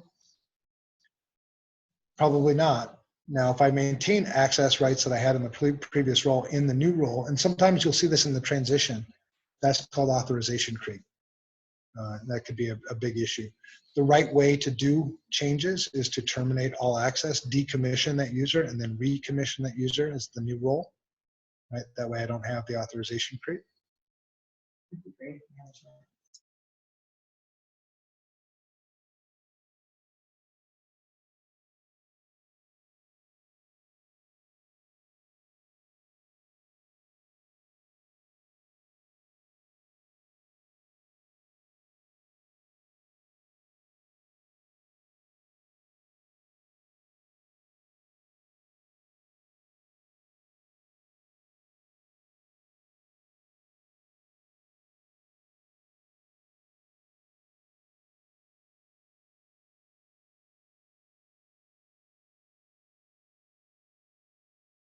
I'm not sharing anymore. Do you want me to share?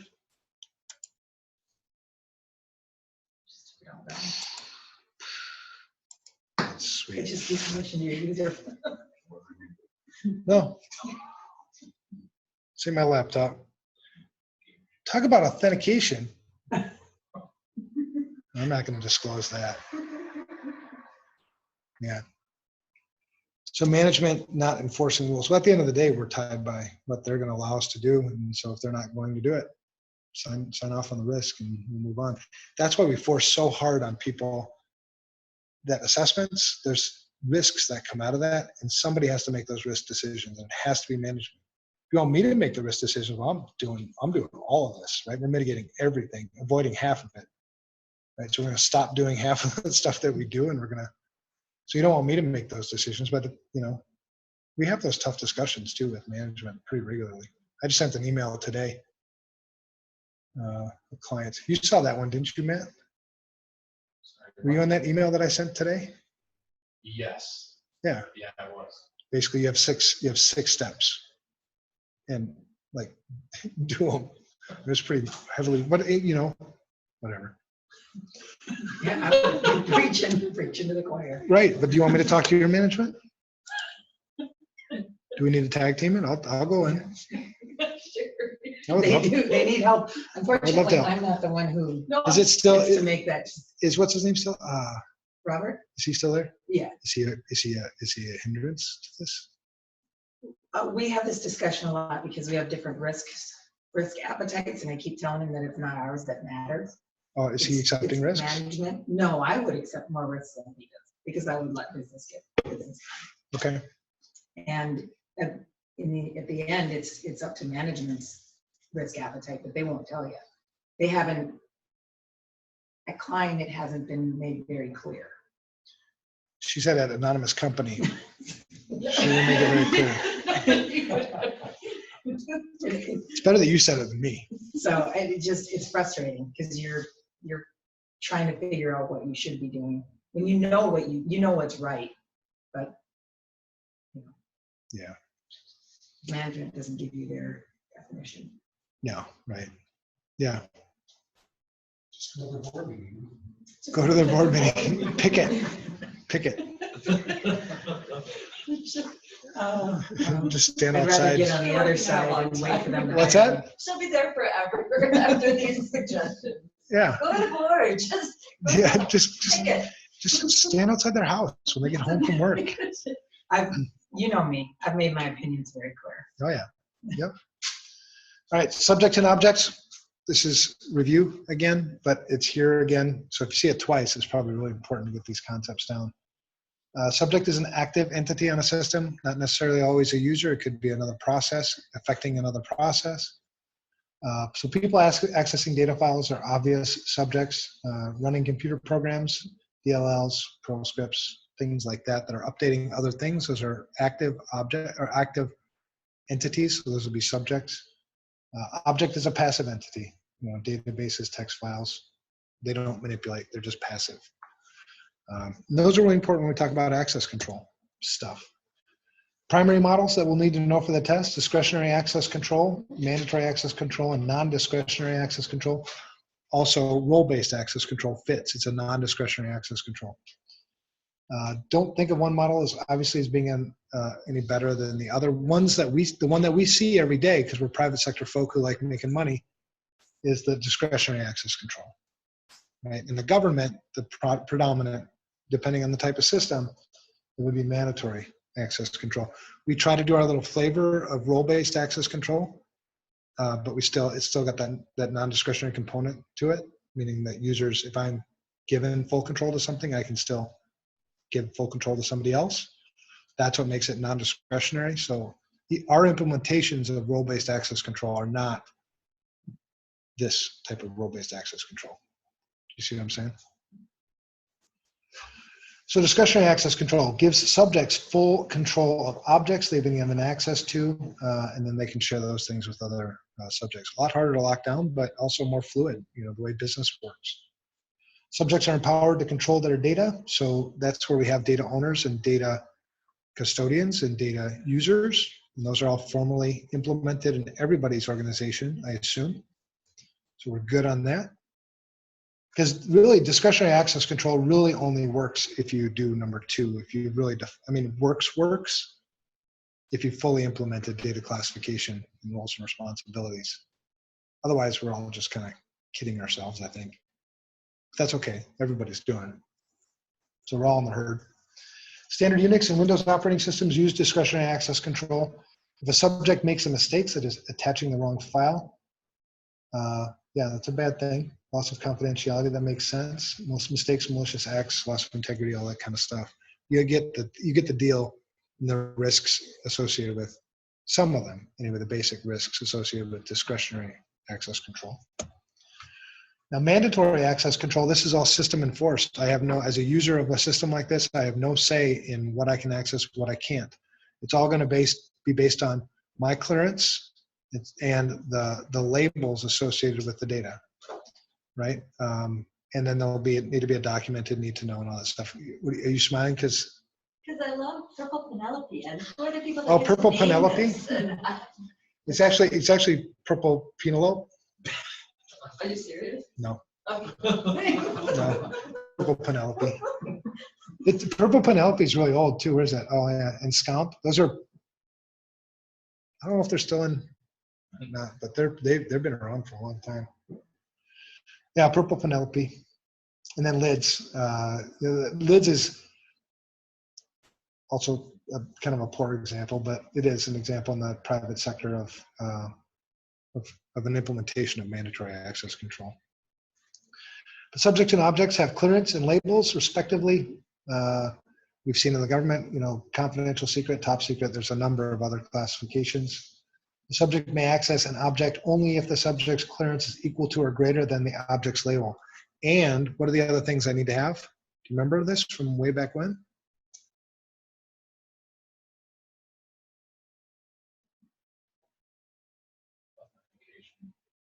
Need to know, right? So just because something says it's top secret and I have top secret clearance doesn't mean I can access that object. I also have to have a need to know. I need to have formal access approval, right? And I think a non-disclosure agreement, right? So it's not just having this. Sorry, man, I jumped all over you. I should have let you keep talking. Your answer was way better than mine. I'm up here, dog. No, just kidding. Yeah. So subjects cannot share objects. It's all system enforced, so there's none of that going on. Usually focused on preventing the confidentiality of data, expensive and difficult to implement, thus the government. Yeah, clearing users is an expensive process, thus the government. It's actually pretty effective, for these systems. But you don't, in private sector, this doesn't fly. This is what does fly. Actually, not really. I already went through discretionary access control. This is non-discretionary access control, role-based access control, system enforced. So it's non-discretionary because I can't change it. It's all based on my job role.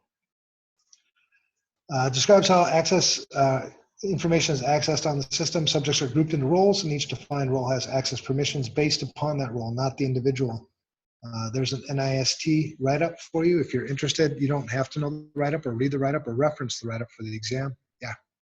I'm having a hard time contrasting this with mandatory access control. I mean, you're assigned a role, you're assigned a clearance. No clearance here. No. Between the two, though. I mean, to compare this with mandatory. Yeah, this wouldn't be based on roles at all. This is strictly based on clearance and label. This is based on role.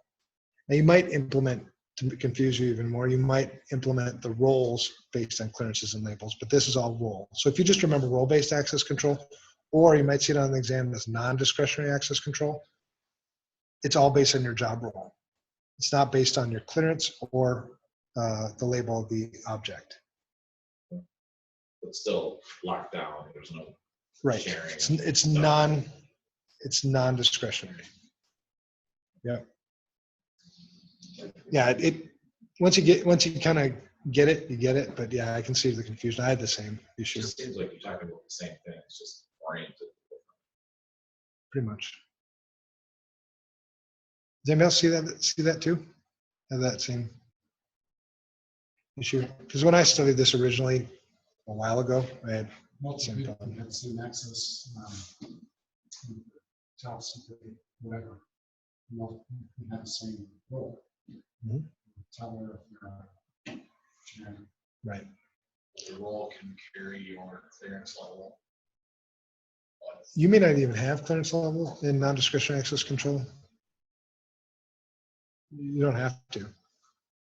It's basically that the only difference is, in one is based on the role, one is based on clearance. you say like an administrative assistant in the mandatory, they may not all have top secret clearance. Mhm. So that's the difference. But if you say an administrative assistant in the role-based, they're all going to get the same access. Right, and I can get a lot more granular in the mandatory access control because I can also enforce the need to know rules. So even though you're all, you know, administrative assistants, you know, this administrative assistant doesn't need to see all, you know, all top secret information. They only need to see this one area. Whereas in a role-based access control, I'd kind of see all of it for that role as opposed to that individual. So it's less granular, the role-based access control. Well, we try to implement this. When you put users into groups, you put users into global groups into local groups, and assign permissions to the local group. I've tried this over the past year. What's that? I've been trying this for the past year. It's Right. work in progress. Yeah, it's work in progress. Well, in order for you to do this, you know, and enforce it, you'd have to remove full control from everything. So I couldn't I couldn't give permissions to anybody else to the files that I access regularly. So, but in real world, we do this all the time. I assume that you or try to do this. The only thing that we're missing is that I still have the discretionary part. I can still change it. So if the same way you're doing it today, if you're putting users into groups, that is role-based access control. If you could remove the discretionary part, then that would be this.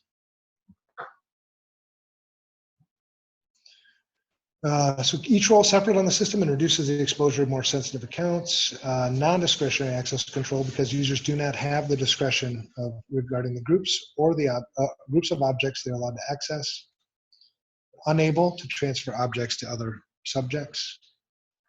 Task-based access control is another non-discretionary access control. Yeah. So it'd just be based on tasks, essentially privileges versus, you know, data objects. All right, context and content-dependent access control. The easiest one here is context-dependent. Like I might put time restrictions, you know, an Active Directory, and when you are permitted to log into the system, that would be a context-dependent access control. Content-dependent access control would be based on the content, and not to confuse you, but it has nothing to do with labels of data or objects. It all has to do with the content itself, right? And there's an example here. Yeah. Not full-fledged access control methods. They will probably be on the test. They may give you an example and say, you know, is this content or context? You know, access control. Usually added as an additional control to discretionary access control systems. So like in Active Directory, do you still have the ability to do that in Active Directory to set time restrictions on users? That would be a context-dependent access control. Yeah. Centralized access control. So this is, now we're done with the models, right? If you just remember discretionary access control, mandatory access control, and non-discretionary access control / role-based access control, because they're going to be the same thing. Those are the 3 access control models that'll be on the exam. And then the other ones, context or content-dependent access control, is all, they're mitigating controls, really. Now this is centralized, so that's that. Right now we're kind of switching to something new, right? And this is just conceptual stuff. So centralized access control, which is what you'd expect, right? It's one central authority that handles all the access control. That's a centralized access control. That's what most of us are used to, right? So concentrates, when I just looked at that word, I thought it said concatenates. That would have been something totally different than concentrates. I don't know why I looked at that way. But concentrates access control in one logical point for a system or organization. Can be used for SSO functionality. Single sign-on is pretty cool. It's got weaknesses and pluses, right? We're going to talk about that in just a little bit. Where subject may authenticate once and access multiple systems. Users appreciate that. Can centrally provide the 3 A's of access control, authentication, authorization, and accountability. And again, those are what those things are. Decentralized access control. So there was a day when everything was like mainframe, right? Everything was very in one spot. And then like files, servers, decentralized stuff, you know. And then like NT and the hell was those other people that aren't around anymore? Novell. It just blew up, right? And now there's decentralized access control everywhere. Departments could assign access to file shares and things like that. That's decentralized access control. Now it seems like more and more it's kind of collapsing it on itself again. So it's kind of bringing it back in again. Like hyper-converged infrastructure. You guys heard what that is? I thought that was just another buzzword. Then I was like, wow, okay, it's a thing. But it's bringing it back. It's weird to be old enough to remember that to this to that, you know. It's like, darn. So more local power. Each site has control over its data. The military does use this to an extent in battlefield situations where we've got, you know, operations and decisions that have to be made, you know, closer to the action. So don't get DAC compared to discretionary access control that we mentioned already earlier. Don't get that confused with decentralized access control. In the exam, they will spell it out, decentralized access control, if that's what they're talking about. If you see DAC, it's discretionary access control, okay? Authentication methods. So we've talked about this again. We can go pretty fast. We're doing good on time. So first identify yourself. That's the identification. That's the I part. And then we need to authenticate. We need to prove to the system, you know, if we really are who we say we are. The credential set is the identity and the authentication combined. 3 basic authentication methods. You know, it's probably second nature now, but type 1, something you know. Type 2, something you have. And type 3, something you are. Type 4, again, is there. So something you know, we're all used to this. It's, you know, it's passwords, right? It's PIN numbers. It's things. It's the most common. It's the one that gives us the most frustration. It's also the weakest. You know, this is the one. Something you know. Yeah, everywhere. We don't like it. Of course, so static passwords are just that. We're used to that also, but we usually do force them to not reuse. So in a pure sense, a static password is may or may not expire. You know, it's not. It's what we're used to. User generated, yeah, static passwords. Passphrases. Now, the thing to remember about passwords is long equals strong. Right? It's not complexity that makes passwords strong. It's the length of the password that makes it the strongest. We do complexity because it makes it stronger if you're going to keep it short, right? Like, you know, password is harder than P, you know, a little bit easier. Like P455W0RD is just a little bit harder, right? And then we complexify, you know, make it a little more complex and whatever. It's still, as long as that length is going to be 8 characters, you're only going to get so much strength out of it. So passphrases, long equals strong. And you can, I mean, there's so many examples of that. We like 14-ish or more character passwords. So when you are comparing between passphrase and similar, let's say if it's a 20 character of passphrase versus 20 character of password with complexity, which one would be stronger? 20 character password with complexity or 20 character password with no complexity? So one which is would be no stronger? complexity versus the one with complexity, but same 20 characters. The one with complexity would be stronger because I've introduced character sets that are, so if I and it's just math, right? So it'd be, the total number of passwords, if it's 20 characters, would be 20 to the 26th because that's all the characters I have on the letters. And if I'm going to go, so that's how many computations would have to be run if I was going to do a brute force attack. So you can do that, but if I add different character sets like complexity, that adds a whole new character string, so that makes it exponentially more difficult. So to answer your question, complexity always makes it stronger, but not really the way to make it the strongest is make it longer, right? Because I'm now, what used to be 20 to the 20th is now, you know what I mean? Mathematically, it's a lot more So difficult. if I have like 8 character with complexity versus 20 character passphrase. I don't know, just tell me your password. I'll figure it out. No, just kidding. There's a number of password online tools where you can type different combinations of characters just to see how long. Don't type your real password in there, but try different password combinations and it'll answer. Like I think Intel has one. There's a couple others. If you Google, password strength. But again, don't use any of your real passwords. XK password. And you'll see the examples. X. But in general, a 20 Long equals character long strong. would be better than an 8 character. A 20 character password with no complexity, just upper and lowercase letters, would be stronger than a 12 character password with ultra complexity because of the length. And it's also easier for your users to remember. It is, So that in the end is your ultimate downfall, right? right? Yep, easier for users to remember too. The Hash, delay is because it doesn't store, right? Because of the. well, that's a different attack. But yes, we'll talk about that. But if you also put 2 words together, that wasn't necessarily strong, even if it was 16 characters long. Right.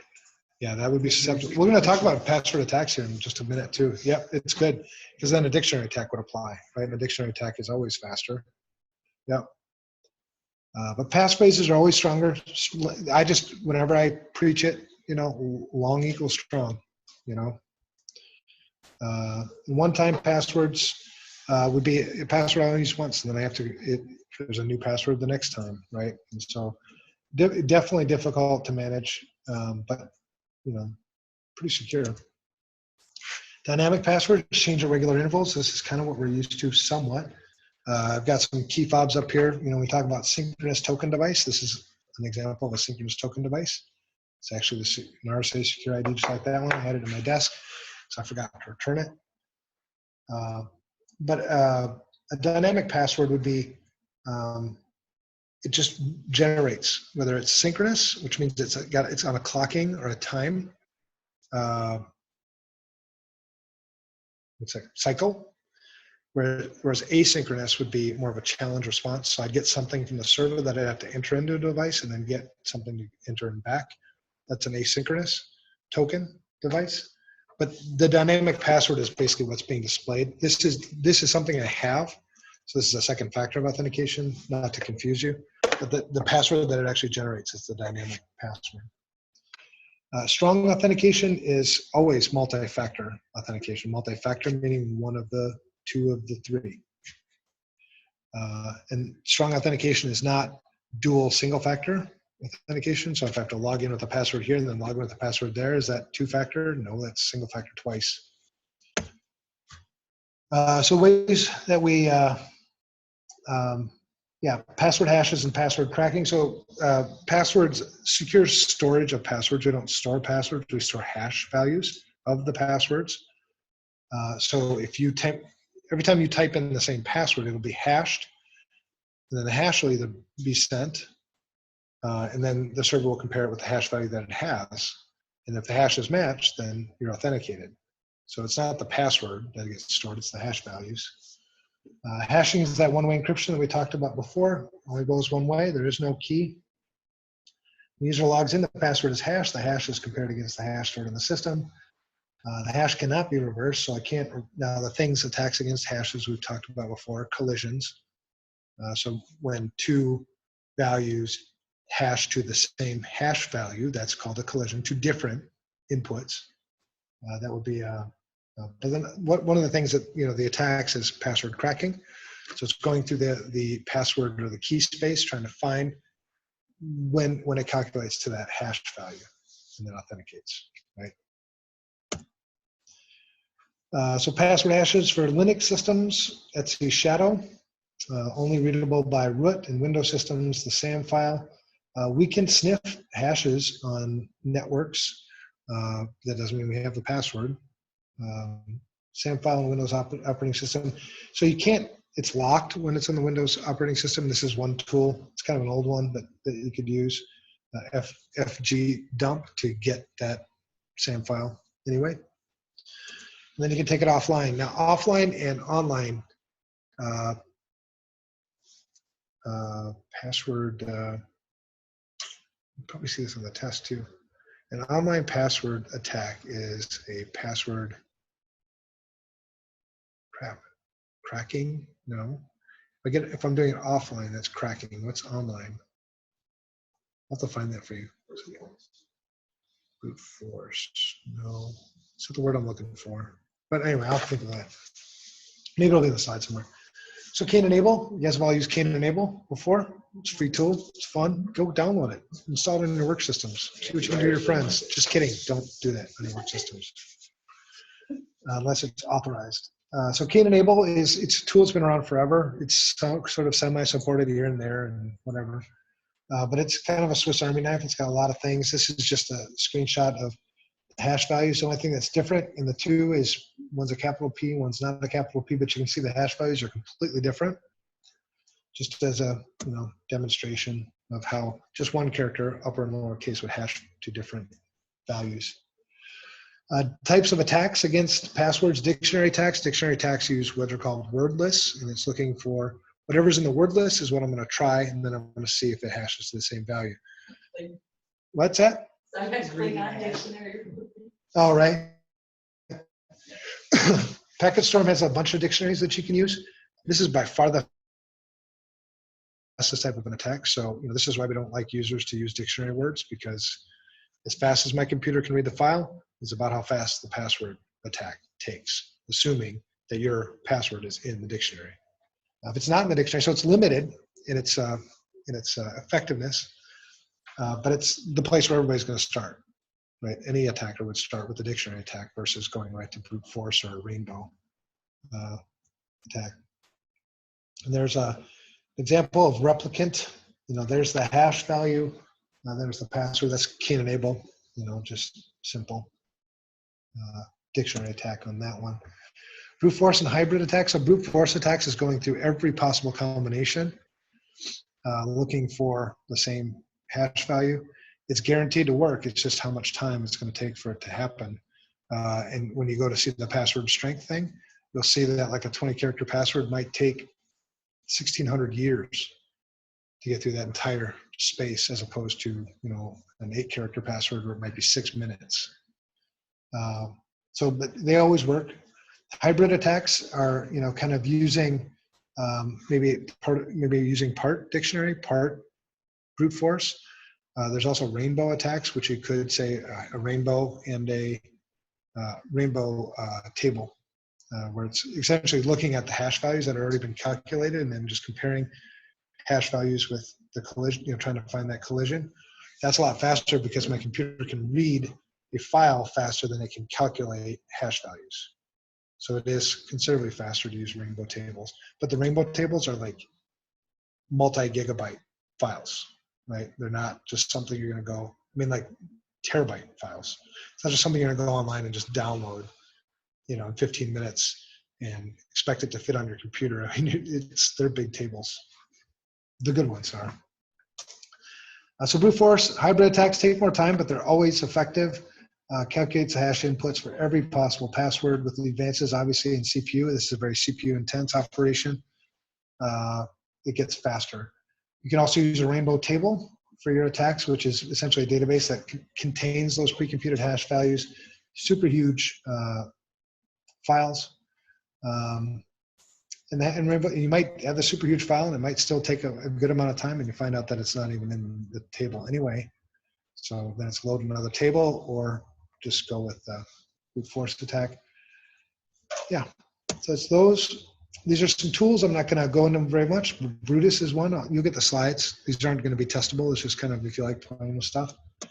Brutus, Rainbow Crack, WFuzz, Cane Enable, John the Ripper, famous one. John the Ripper is a very famous password tool. THC Hydra is also very effective and good. Medusa, Offcrack.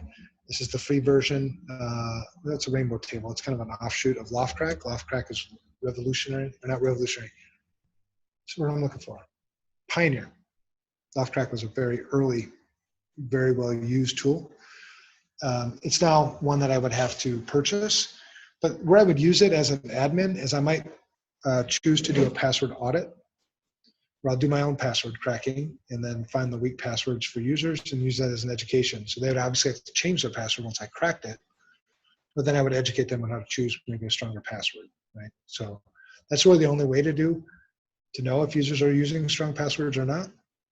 I mean, you can system enforce certain things, but let's say it's an 8-character, they find ways around stuff, I guess what I'm trying to say. So doing a password audit is not a bad thing to do. Aircrack NG is one that we use on Wi-Fi to try to get the WPA passwords or web trivial on that. Salts are things that I can add to the password. So the thing is, just using hashes is predictable. If I add some random or seems to be randomness to the hashing, combine it with the password and then hash that, it adds randomness to the hash value. So it makes if the attacker cracks one password, it makes it more difficult for them to get the others because the salts changed, right? So Unix systems, this is where it came from. It does make rainbow tables much less effective because I don't know the salt values that created these original hashes in the rainbow tables, right? So those pre-computed hashes are all pretty much useless because the salt is in there too. So you don't have to know the math on this, but knowing what salt is. A while back, I read an article that said basically passwords themselves have to be so long and so complex eventually that they'll be pointless to use. They'll have to develop something to replace them as a method of securing things. Yeah, I always look at passwords as work factor, So do I have something valuable enough that you're actually going to spend, 30 years trying to crack my password given current computing, power? And we force people to change them often enough too that that's one of the reasons why we try to defeat but at longer term, like out many years, yeah, passwords are just dumb. We got to change them, and we got to do different. I don't understand why people don't go to two-factor authentication on external systems, at least. Every time I see an external system like RDP with passwords, I just want to puke. No, I don't understand. Are you laughing? Am I going to puke? Yeah. So password management, these are things, these are good best practices. You should know these things. These are pretty well documented. This is, in U.S. Department of Defense and CIS and a number of other standards. Remember the last 24 passwords. So what happens is if I don't set that, then people will reuse passwords, right? So 24 is long enough. 90 days is the maximum password age. Actually, the shorter the better, but 90 days. 2 days minimum password age, and the reason why I have that is because otherwise people sit there and keep typing passwords until they can get back to the same password they use. People will do that. Get it? They do. So we have to enforce that. So at a minimum, if you did this every day, try to change your password every day to try to get back to the original password that you had, it would take you 48 days to get there. So it's like, if you're that determined, man, go for it. But passwords must remain complexity requirements true, and strong password using reversible encryption isn't false. So that'd be the hash thing. Right. Passwords, complex passwords are definitely hard to remember. Don't write passwords down. We've all heard this so many times. Something you have is, key fobs. This is one thing, when I use my ATM card at the ATM, that's strong authentication, right? I have to have my card and my PIN. That's two-factor authentication. It's anything that I have that's going to be used in the authentication piece. That would be the second factor. Type 2. Asynchronous dynamic tokens. I already talked a little bit about this. There's no synchronization, no time synchronization, no communication synchronization with a central server. It's completely asynchronous. And the way they're typically used is I would get a challenge. So I type in my username and maybe my password on the server. My server would give me back some kind of a challenge. I type the challenge into my asynchronous token device, and then it would give me a response. And then I type that response in. That would be the second factor, right? It'll be a mathematical thing. Remember in the RSA had to replace all their tokens? Remember that a few years ago? It's because they got access, supposedly got access to the algorithm that determined the synchronicity. So they would be able to predict token codes. So then they had to rewrite and send these out to everybody. Yep. But that's all pretty basic. There's an example of the asynchronous dynamic token. The last authentication is something you have, something you are, sorry. Gosh, I'm almost done, but I'm not gonna make it. 95 slides, we got 113, so this sucks. All right, so something you are, biometrics is something you are. Fingerprint, retina, iris, typing, voice recognition, facial recognition, hand geometry, those are all biometric systems, that's type 3. Something you are, established identity, blah, blah, blah, physical traits, should be reliable, resistant to counterfeiting. Now, when you store the biometrics, it's not like hashing, but like if I'm storing a fingerprint, I'm not actually storing the fingerprint. It's not an image of the fingerprint that gets stored in the system. It's what's called the minutia. It's data points of my fingerprint. The data points are extracted in a way that I can't rebuild the fingerprint from the data points. So it is still kind of a one-way. So because people get freaked out about us storing their sensitive private information, if it's fingerprints, and the same is true with all of them except for maybe the iris scan, but you store data points to prove the authentication, not all of it to rebuild it. Biometrics should not cause undue physiological stress, so we don't want people to get pass out because they had to put their finger on something. And should not introduce unwanted privacy issues. Biometric control should be usable by all staff, so we wouldn't have like, I don't know, but something that would make me do that I can't do. That wouldn't work. We all have to be able to do it. And obviously, exchange of bodily fluid is an important piece. And there's a legitimate thing there, right? So if I'm using a biometric device or hand geometry device to get into, germs get transferred by that. I get it. Iris scans never took off because iris scans actually have that eye socket thing. Imagine some dude going in before me with a pink eye or something. I'm gonna put my eye on that thing. So that's, obviously bodily fluid is a thing that people don't like to exchange. Some people do, but that's not what we're talking about. Just being the truth, man. Enrollment is the process of registering with the device, should be 2 minutes or less. Throughput is how long it takes for the system to process my authentication request. A little bit different. And it says typical throughput is 6 to 10 seconds. That's what the book says, but I don't know many users that would wait. Authenticate. Okay, I'm done. Exactly. Yeah, a half a second. They're like, I can't believe I had to put my finger on there. Can't it just know I have a finger?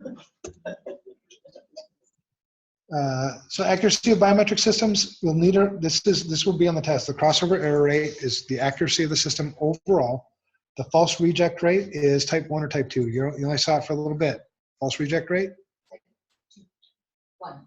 Yeah, type 1. Yeah, it's actually switched around from the previous slide. So false reject rate is type 1, false accept rate is type 2. Just remember that if you're number 1, you're authenticated. That's your reject. There you go. Oh, good one. So here we are, false reject rate. When an authorized subject is rejected, it's called the type 1 error. False accept rate is when an unauthorized individual is mistakenly accepted by the system. That'd be a type 2 error. Crossover error rate is not type 3 error, it's just crossover error rate. Yeah, and and there's a little bit of information about the 40 data points that are usually connected for the fingerprint. It's the minutia, it's things that are indicative of, they make it.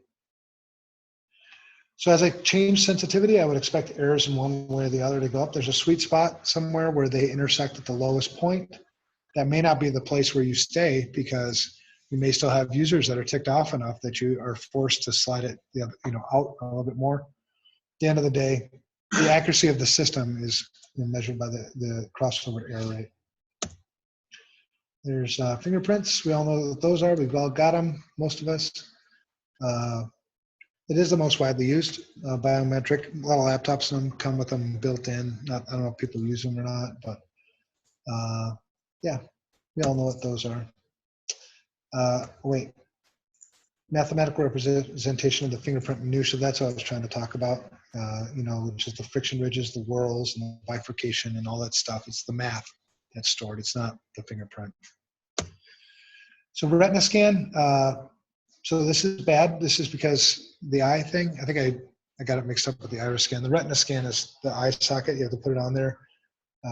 And you can tell things. There's privacy issues with retina scans too. I can tell if somebody's diabetic. I can tell if somebody's pregnant by retina scans. So that's why it's not really ever used. The point is, it has to be accepted by the population in order to use it. So that's retina scans. And you'll need to know that for the exam. Why wouldn't retina scans be used, and knowing what it is. But it's a laser scan, the back of the eye. Yep. Iris scans are passive biometric controls. So it's just basically a camera that takes a picture of your iris, which is the colored part of your eye, and it just matches up. Irises are, colors are very unique. There's nobody else that has the same iris as you do. Twins, parents, nobody does. So it's very unique. It's very effective biometric. Crossover error rate is very low in most iris scan stuff. Hand geometry. A lot of times you'll see this in data centers. That's where I see it the most often. It's one of the two authentications. Remember we were talking about man-trap? Might do a key card to get into the first door, and then use hand geometry to get into the second door. That's not uncommon. That's where I've usually seen hand geometry. But it's basically the size and shape of your hand, right? So measurements taken specific points of the hand. Simple. Crossover error rates on these are higher because it's easy to, it's relatively easy for two people to have similar hand size. Yeah. Keyboard dynamics, how I type on a keyboard. We all type differently on a keyboard depending on, like how hard we hit keys. Some people just pound the crap out of keys. Some people just kind of play it like it's an organ kind of thing, piano. But we all, it's unique. Even the timing between keys is unique. So that would be another type of biometric that would be classified as something you are. There'd be a type 3 dynamic signature. So how we press, how we do our circles and dots and all that stuff, and the timing is another potential biometric control.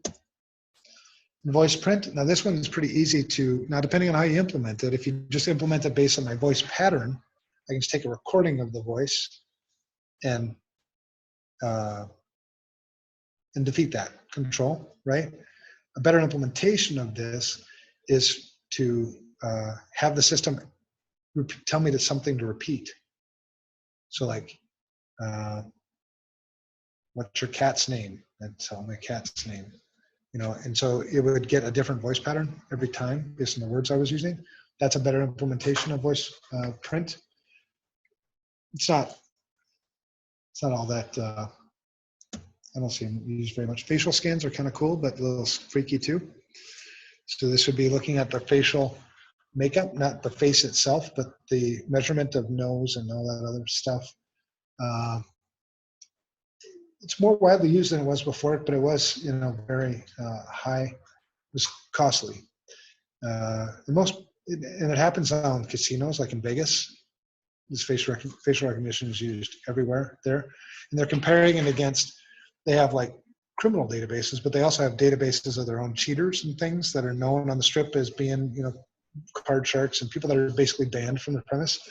So they'll pick up on those really quick, and then they'll send the big guys. But they're using facial scan recognition, and this is just an example of how they used it in Super Bowl. And they didn't catch any terrorists, but they caught, I guess, 19 petty criminals. So whatever. Single sign-on, we're almost done, you guys. So I appreciate you guys staying just a little bit later. We got 3 more slides. So single sign-on, centralized authentication, centralized provisioning, authorization, all happens in single sign-on systems, which is nice from an administrative standpoint because I only have to provision users and deprovision users from one location and change settings. Yeah, well, I think we'll stop now. So this is just an IBM article on the why single sign-on is the benefits. Improved user productivity. Obviously, I don't have less passwords I have to remember, so it is traditionally sort of more secure. The problem is one password to get everything, right? So if I compromise one password, you have the keys to the kingdom. Improved developer productivity, which is what you'd expect from an IBMer, say something like that. Simplified administration. Here are some of the disadvantages. Difficult to retrofit. Some applications don't play well, in a single sign-on environment. So you may have to get creative. There are scripts and things and custom applications that you can develop to make that bridge. That can be really difficult to retrofit those things. Unattended desktops. Certainly somebody walks away, you have access to everything. Just an issue, and then single point of attack. That's it. Thursday, we're going to finish. If you haven't done so already, finish reading domain 4 and start reading domain 5, or finish domain 5. Hopefully it'll stay dry. I think it's supposed to keep raining the rest of the week. Did you make this slide? What? Did you just make this? That's the way it was now. What? Was that what it was like a year ago or whenever you made these? This slide was actually the way it was a year ago. That's what it says May 26th. Oh, oops. Yeah, I forgot that date. Yeah, this slide is actually so what I do typically in preparing for the class is I change that first slide, based on the week that we're actually on, because, we're pretty much on pace again now, but, and I changed the mentor program 2016 to 2017. And then I go through the slides just to make sure I know what the hell I'm going to be talking about. And then I come here and teach. So sometimes I find a slide, you'll find a slide like this. And I actually read this slide. I missed the 526. But I did read oh, good. Yeah, stay dry. Cool, that fits. I'm not going to have to change that. So thanks, guys. Have a great night. We did end up late, but